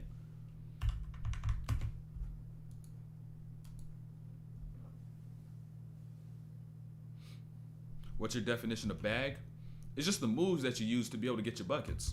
That's all it is. I'm not saying you need an abundance of moves. You need a surplus of moves. It's just the moves that you need to be able to get your buckets. Simple as that. Simple as that. Nothing crazy. Not nothing crazy. That's where people get it misconstrued. They think like y'all be getting shit confused at times as well, right? Understand. Y'all think y'all always need a goddamn duffel bag. Y'all think y'all need a fucking suitcase, because that's another form of a bag. But sometimes you just need a little fanny pack. You just need a little fanny pack. The best scorers don't got no goddamn suitcase of a bag. They don't got no damn duffel bag. They just got a little fanny pack. You know what I'm saying? Maybe just one of them tiny little backpacks. You know what I'm saying? Like, you don't need that much shit in your bag to be able to get the shit that you need off, to be able to get your buckets. You know what I'm saying? Like, so keep the shit simplified. And if anything, like, fanny packs still be having zippers in the motherfuckers. Like, you could reach into one pocket and it's like, okay, yeah, this my basis, but boom, host, got a second zipper, dig into that zipper. Oh shit, I got a third zipper on the back side. Third zipper, like, it has more space inside it than you think. And so you don't need that much shit. Like, you don't need a whole suitcase. You don't need a whole duffel. You don't need that much shit. You don't need a whole closet full of clothes inside your bag. You know what I'm saying? You just need to keep shit condensed to where I could just get straight to my buckets. And that's something I'm realizing right now in terms of my own game. It's like, y'all gonna see me do my own breakdown. You're gonna see me do shit where it's like, okay, there are a lot of moves. There's a lot of energy behind this. But now I'm just looking at it like, you could have just got A to B so much quicker. Like, you don't need to do all that shit. You know what I'm saying? It may look cool, but it's like, I don't want to have to exert that much energy for the ball just to go in the rim. Everybody trying to be Kyrie these days. Exactly, bro. You ain't got to be no Kyrie, bro.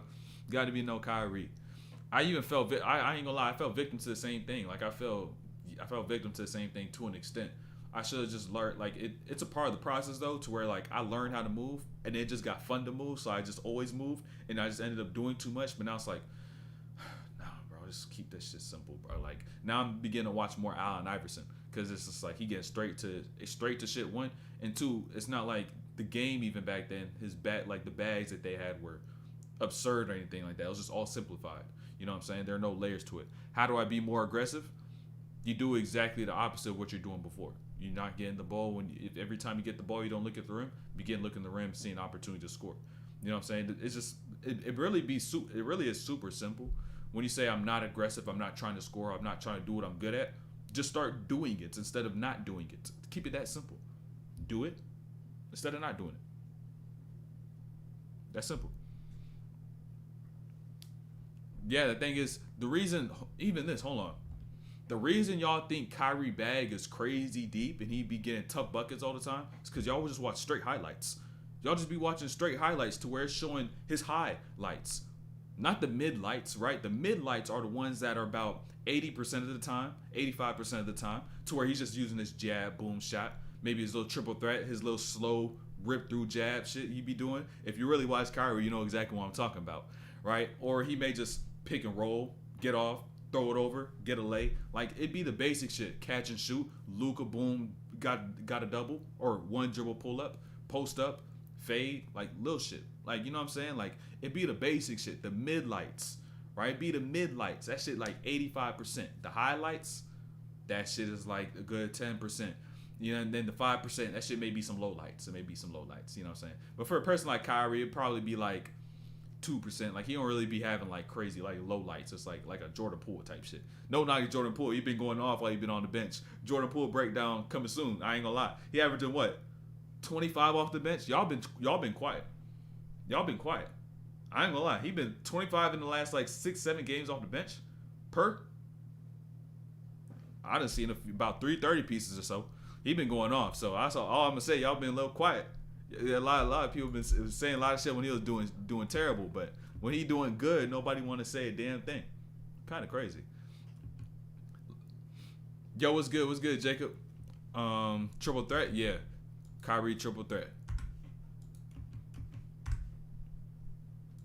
But even peep this for Brad Beal, right? Remember what I said.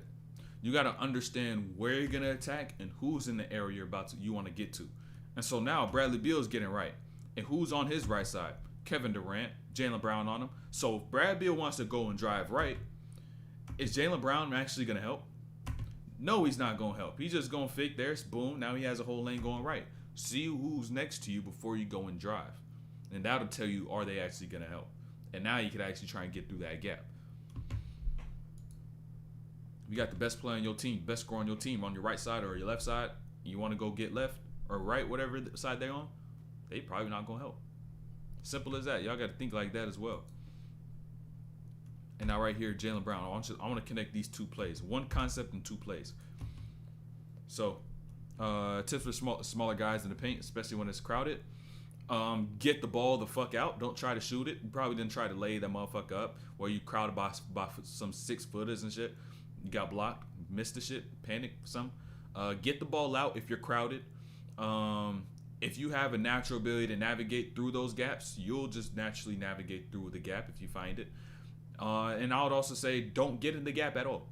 Don't get in the crowd at all. If you're going to shoot, float before you get into that crowd. Simple as that. Float before you get there. If you don't got a floater and you're a small guard, you're literally hurting your own game. Like I don't know what you're doing in the gym as a small guard not trying to get a floater. You got to go get that floater. Yo, what's good, P? What's good? But here, like I said, I want to connect two concepts within two different plays from two different players. So, peep this. I want y'all to peep. So, Jaylen Brown right here, right? When it comes down to defenders and screens, defenders are going to be more antsy than you as a ball handler if you have pace. So, watch Royce O'Neal, right? The screen gets there. He's already getting pulled. That's the gravity of a screen that has now caused him to go there. But since Jaylen Brown just stays patient and waits for Royce O'Neal's anticipation to build up to where now he's going, all right, boom, I spin. That's why pace is so important. And now understand this on the next play with KD, right? Understand this. Defenders really be gullible, right? So KD's got Derek White, screen going left.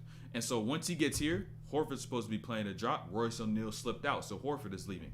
Watch Derek White's positioning at this point, right? Watch him.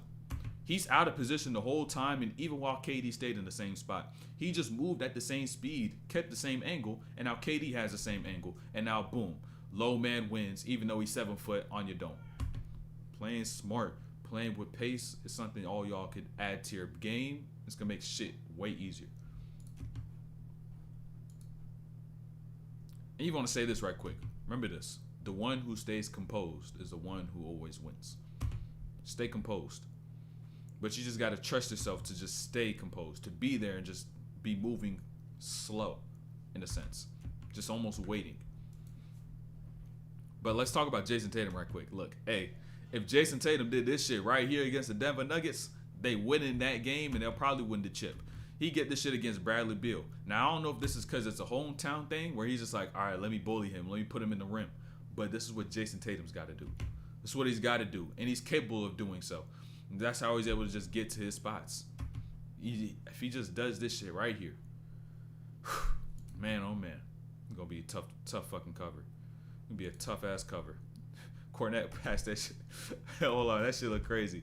That shit look crazy in a second. It just looked like he just passed him the rock. What the fuck? But I want y'all to peep this though, right? Look, the whole time KD's dribbling down the floor right here, he was not thinking, oh, let me go and take a pull-up three like y'all be doing, right? Y'all gotta understand. Because once Cornette decided to pass KD the ball, what ends up happening is look at Drew Holiday right now, right? Look at Drew Holiday. Since he's about to reach, watch where KD has to put the ball. he has to put the ball all the way behind his frame, which now kills his forward momentum. And now it ends up being, oh, shoot, I have no momentum. I'm right behind the three-point line. I shoot this, and I'm in a flow. And I'm not trying to force some shots up. Speed this up a little bit. Remember what I said about KD on his right side? Where is KD going to go on his right side? Y'all should remember. Right side, what is KD going to do? What shoulder is he going to go over? But the thing is, you can't stop it. Drew Holiday probably even know his damn self, right? Trying to play this middle. But the thing is, the second that he gets up, shows the ball a little bit to that left, you open up just a tad bit, fade over the top, hand don't matter, KD, boom, bucket. That's just tough. How much do I practice when I train? And if it's too easy, I should do a different one. You should not be doing combos because they're too, depending on the difficulty. Your difficulty, right? Where you put difficulty in a workout is in the wrong spot of a workout. Your difficulty in a workout should be how many reps I'm taking. That's where your difficulty should lie. Meaning I'm doing the same shit so many times over that mentally this shit is getting draining. Like, I don't know how many more times I could do this shit and be so bored. You should not say, oh, this combo is too easy. Let me go to a more difficult combo. Because in a game, you're not going to be able to do all these damn combos in the game. You should have maybe a few if anything, I don't even want to say have a few go-tos, but have a few type of ways you want to attack. Learn the type of moves in those areas, and then just drill that shit. You watch KD, same skip size up. You watch Dame, same tween. A lot of these scores just keep shit simple, you know? And even if you watch a person like Kyrie, it's not like he's always getting into his bag because it's a misconception because of highlights. You know what I'm saying? And so you just got to find the ways you like to attack according to who you want to attack, and then put the difficulty in the amount of reps you getting up in anything in the workout that you're doing. So instead of doing 15, 20 different combo moves that are all tiring and fatiguing to my body, I now got to train my mind and say, I'm going to do this shot right here 200 times. I'm going to make this shot 200 times, going to my right side and to my left side, going right, left, and going left, right. That's how I'm going to make my workout difficult, not by adding in a bunch of combo moves and all this other stuff. So do that. And even peep this right here, though. Peep this right here with Tatum. Peep this right here with Tatum. Or not even with Tatum. Peep this with his defender. Appreciate it, no problem.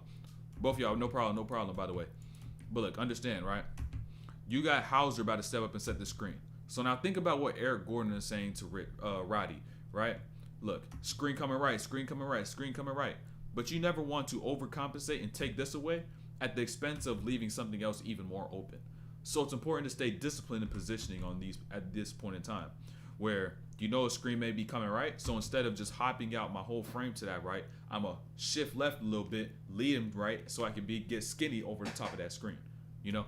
And so now he just ends up crossing this other way. Boom. He's able to get into a lane. And now, boom, Cornet. Watch Cornet about to do. I ain't gonna lie, this might be disrespectful. You got Cornet doing a head tap, bro. That's crazy, bro. Bro, I would have questioned basketball if I seen him do a head tap on me. That's crazy, bro. Cornet, bro. That's crazy, bro. But peep this. But that was Caucasian on Caucasian crime, so it ain't nothing crazy. So it's not that bad. It's not that bad, bro. It's not that bad. Hold on. I told you, bro. It's Caucasian crime. Hold on. This shit not popping up. Someone keeps sending the message. Are you deleting the messages on shit?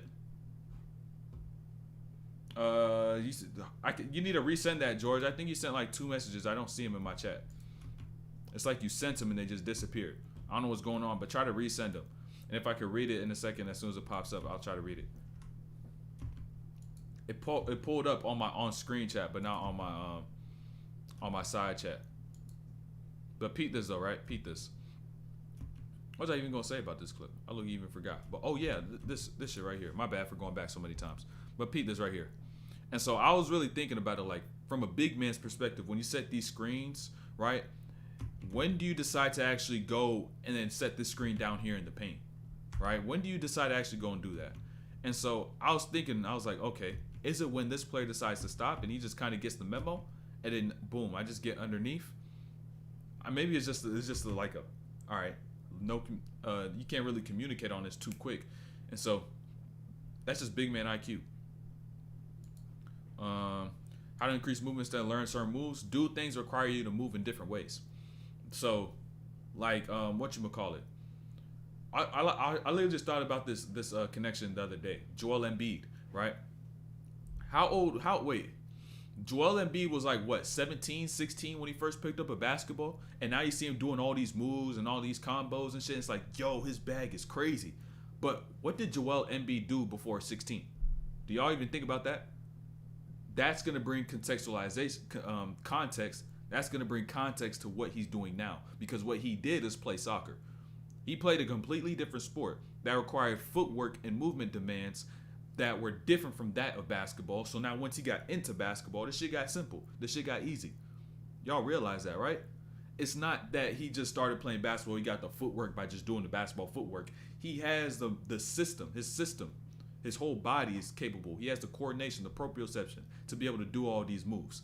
And so now once he gets to the point where I'm now playing basketball, it's like, oh, this footwork is easy. I done did this shit 1,000 times, 2,000 times playing soccer. You know, matter of fact, the soccer footwork is harder. So now it's just like, oh shit, like not even just the footwork, the movement, the whole body movement, everything. And so now even look at someone like Kobe who did tap dancing lessons to get his feet stronger, or if a simple other ways to which if you want to improve your movement, dance or something like that. You know what I'm saying? Do things in ways that require you to move in different ways. Said quiet practice is the same move hundreds of times in a single session. Yeah, players do that as well. But you got to even understand, is quiet a good mover? And I'm not saying you can't do the same move hundreds of times in the same session. I'm saying that if you're trying to use that as justification as to how you must improve movement, it's a means as to which you could do it. But at the same time, you even got to look at how well of a mover that person is in themselves and understand how it's brought them to be able to do a certain thing. And so I do back the fact of doing a move hundreds of times in one session, because that's that repetition, that's that boredom. But what you must now do is not being on the floor and doing a bunch of different shit. It's about doing the off-floor work. Like I said, the dancing, the soccer footwork, the things you're not doing on the floor that will help your improvement on the floor.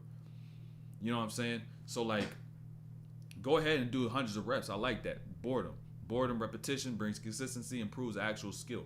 But off the floor, you now must improve your movement in ways as to which will now allow you to get a bunch of moves and build full body control. 15 and 6-1 because I don't and 6-1 because I don't think I'm going to get past 6-3. I want to play point guard, but my team has already two good playmakers and like a big, so I'm forced that power forward. What should I do to develop? Work on the skills that require you to be a point guard. You already have the answer in the question that you ask. You just maybe just need reassurance, but just do to improve the skills that may require you to be a point guard. If that's where you're gonna have to play there. Like you're not gonna be able to, if you want to play at the next level, you're not gonna be able to stay 6'1" and play power forward. You're not. It's just as simple as that. And so that's where coaches also be having shit fucked up. Where even though you do have these certain amount of players, it's like you got to try to give them as much opportunity as they can in doing the things at which they may try to play at the next level at. You know what I'm saying? So yeah, that's all I'm saying. You can't be no 6'1" point power forward.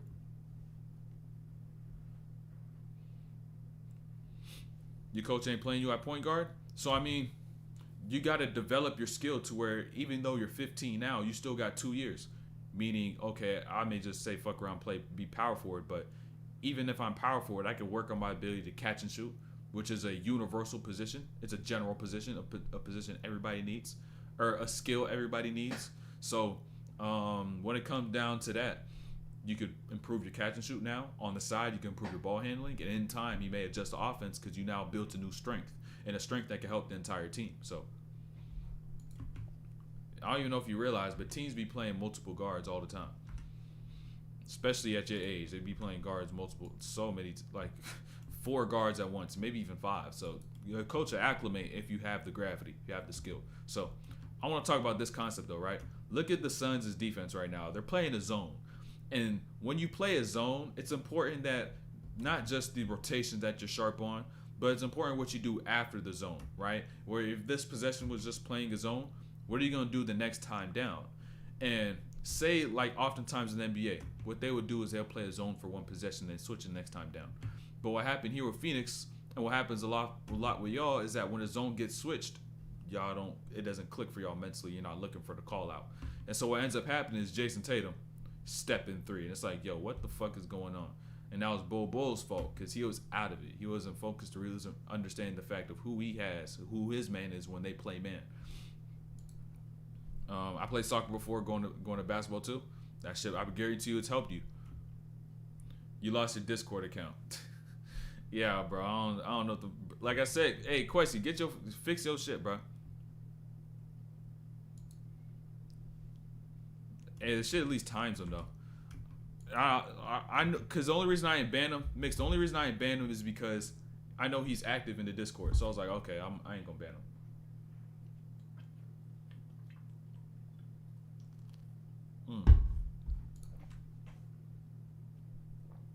Bradley Beal. Speak Bradley Beal. Watch Bradley Beal on this, right? Hey, I ain't gonna lie. NBA players, they just be delusional sometimes. Look at Bradley Beal, right? Look at Bradley Beal. Boom. Clearly a foul, but watch what he does after. Look. Nah, gang, we ain't running shit back. We ain't challenging nothing, bro. You fouled him, bro. You fouled him. Hoopers be delusional as a whole. Y'all be doing the same shit. You be looking at your coach. You fouled him, gang. You fouled him. You just fouled him, bro. They be delusional.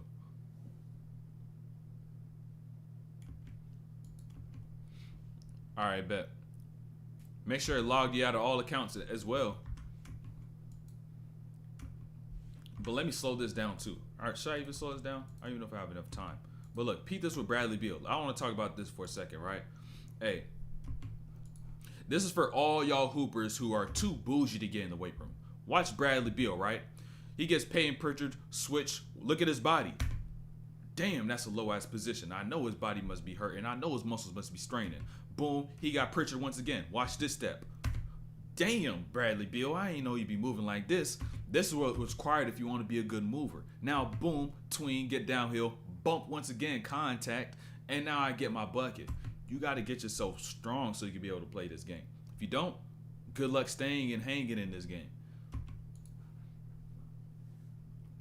My coach also makes plays so I can isolate and low post. Any recommendations to study? The low post is tough. It's like it's a tricky thing to if you're a low post player. I mean, essentially, you could just look at. I don't really study low post stuff. I've always watched stuff from a guard's perspective. In terms of being in the post, I never really need to learn from a big, so I could teach a big how to do a certain thing. All I would do is teach concepts, but in terms of feel and overall, just go to the best post players, maybe like a Hakeem, but he be traveling and shit.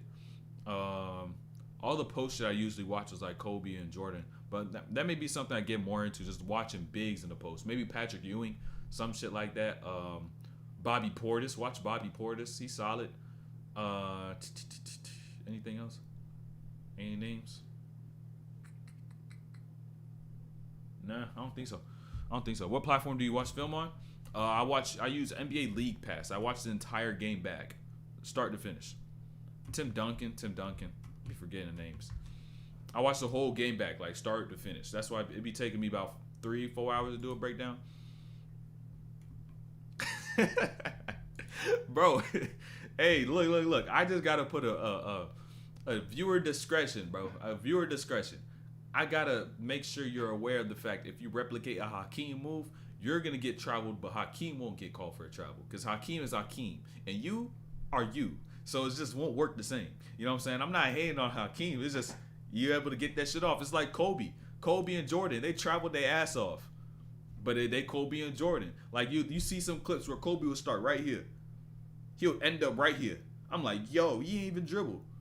You know what I'm saying? Like, it'll be shit like that. There's one clip of Ray Allen. I remember, like, explicitly the clip where he was, like, on the right wing, and he started inside the line, and he ended up, like, back here. No dribble, no nothing. Like, he already had his foot down and everything. I'm like, yo. You know what I'm saying? Like, it's just that superstardom. You know what I'm saying? That stardom. You don't get those calls. But peep this right here. I want to talk about this. I'm going to speed this up as well. Fuck it. I'm going to speed this up as well. Understand, right? Look. This is what being a player looks like. Look at Joe Mazzulla, right?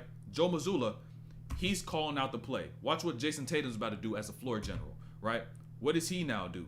He ends up getting the ball, calling the same play, telling his teammates. But now notice what Jaylen Brown now does, right? Jaylen Brown goes to his right elbow. And now he calls the play again to correct him on being where he needs to be. But this is where the real player kicks in. Once the play starts, I'm not just going to sit here and run the play. I'm going to find a gap within the play and make the best play. And I'm going to break the play. That's what a good player does. They don't just sit there and just, oh, they called this play. I'm going to go through every single look and just look and pass the ball around until we got no more time and boom, chuck some shit up. Don't work like that. You got to break plays. Players break plays. But break plays appropriately, most importantly.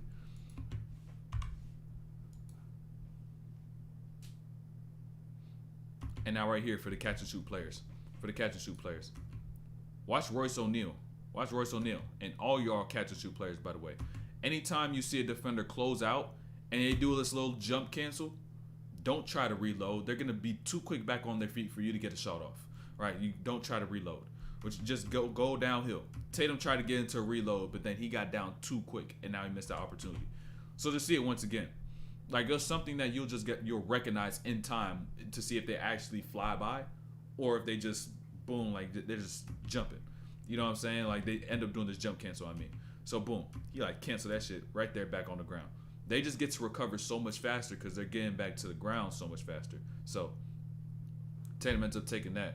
Let me turn this down as well. Bring that back. And you end up smoking all them lays too. The thing about that, they also count them shits as field goal attempts. Which low-key sucks. Look, I ain't gonna lie. Peep this with KD. Hold on. I gotta slow this down. This one's tough. This play is tough. Look, notice this, right? KD got Al Horford on him, right? Look, KD got Al Horford. This is barbecue chicken. But look at Al Horford, right? Watch Al Horford. Look at his head. Look. And as Al Horford did that, all that showed me you're insecure, unconfident as an on-ball defender because you don't know where your help is, right?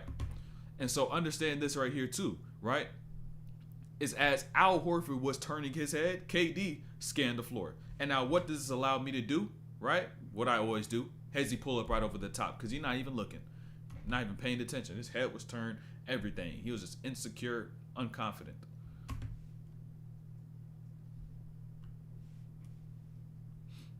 And now right back here, hold on. I want y'all to peep this. Let me speed this up. I'm gonna get down to towards the end of this position.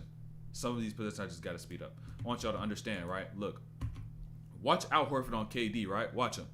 You'll probably think, oh damn, Al Horford locking up KD. Oh damn, he locked him up. Oh damn, shot clock violation. But he didn't lock up KD. Understand? I want y'all to understand. Where's this play? Where does this play start? Boom, right here. Because understand this. Because look, see the switch. Understand.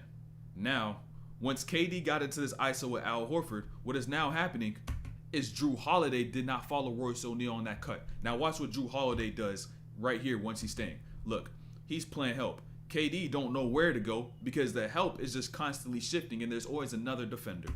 It's the help defenders that be really locking up the players that are on the ball and not just the players on the ball.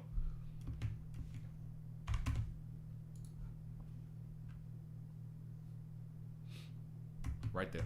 Peep this. Tatum could have baited a foul call if he went up since Royce O'Neal had his arm in the cookie jar. Tatum don't. If Tatum got more hip to some of that stuff, it's gonna be tough to guard.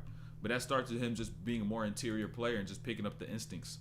But peep this though, right? Look at KD's footwork, right? That footwork, just that movement is what will get you open shots. Just that alone, right? Because since KD decided to get his feet active before or once he got the catch, he can now just get straight up into the shot, smooth over the top, not worry about a hand, and just get into the shot that he feels is great.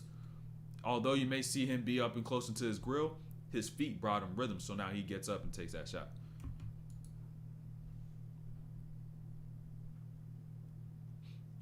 Now peep this right here. Notice this, right? So look, you got Brad Beal Jayson Tatum. Remember what happened last time Brad Beal was on Jayson Tatum? Remember? He got that rip through, boom, bully ball, right? So now as a defender, Beal's worried about the size. And so Jayson Tatum, perfect move right here. What does he do? Turn his back, but he doesn't turn his head. But he turns his head as well. So now he can see where Brad Beal is shifting as he makes a certain move. So what does Brad Beal do? Hop out to that left. And now he has this lane going to this side. Horford seals him off. He gets that too. Tough. Still unbelievable that what you said what? I can't see the full thing. Believe that Kevin is 250? Hey, bro, he got dense bones. He got some dense bones. That's all it is. He's got some dense bones. Even peep this here too with KD. Something, just a little concept I want to talk to y'all about when it comes to pull-ups as a whole, right? If y'all want to be able to have a pull-up like KD, where at any point in time you can just pull up like that, y'all gotta understand, right? You gotta understand. You can't try to master what you're doing beforehand because you never know what might happen. Like right here, right? You just don't know how the defender may guard, what type of pressure you got. But if you decide to go and master how to pick the ball up in these situations, that's when you get hezzy pull anything. Don't matter who, don't matter where, you can get that hezzy pull.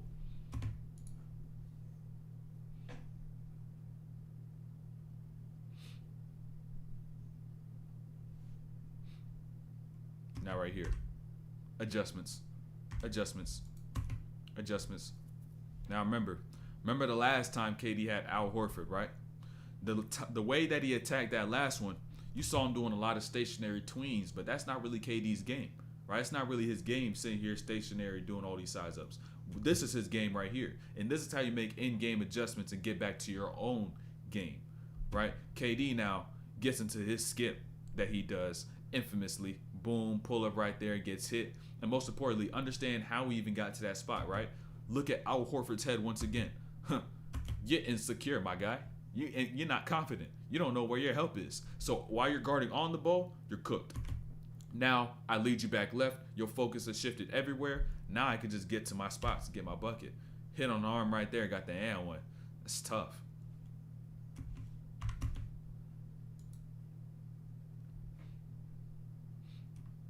Now, let me talk about Derek White for a second. I want y'all to really peep this, right? I want y'all to peep this. So, this is something I see in a lot of players. But more so, I saw you got John Wons, how they feel. Give me 1 sec, right? Give me 1 sec. But understand this. This is something I see in a lot of y'all high school hoopers. Y'all get in areas to attack. You miss a cut. Boom, you miss this right here. But you got to pass that because what ends up happening, you take one too many dribbles and you turn the ball over. Give that shit up. When you see an opportunity, give it up. Don't hold the ball for yourself. Give it up.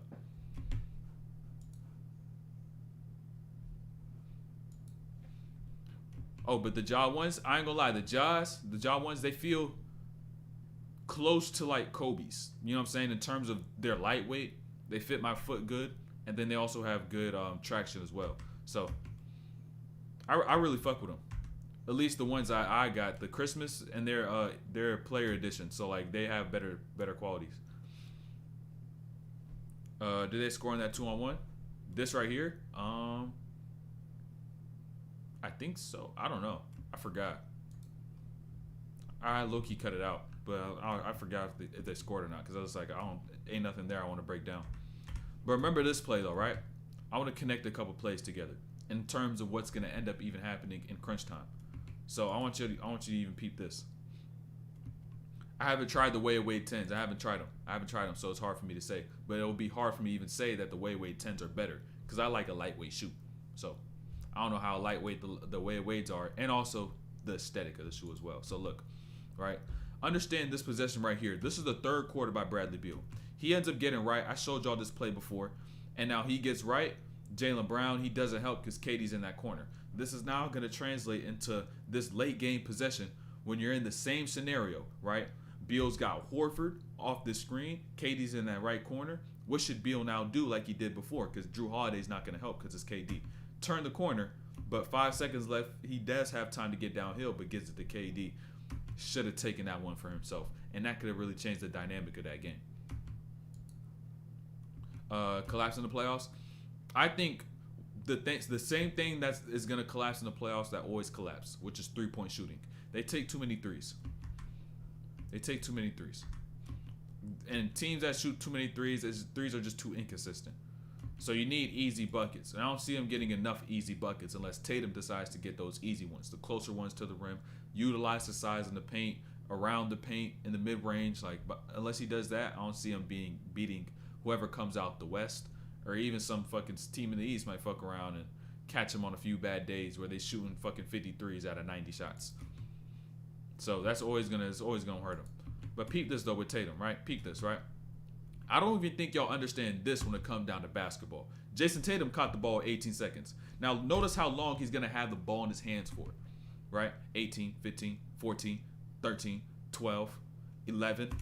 And now he puts the ball down after 7 seconds of waiting. You don't have to dribble all the time. And even once you do dribble, keep it like this. 1 dribble, 2 dribble, 3 dribble, 4. Got straight to his spot and got his bucket. And now we got to the end of the stream.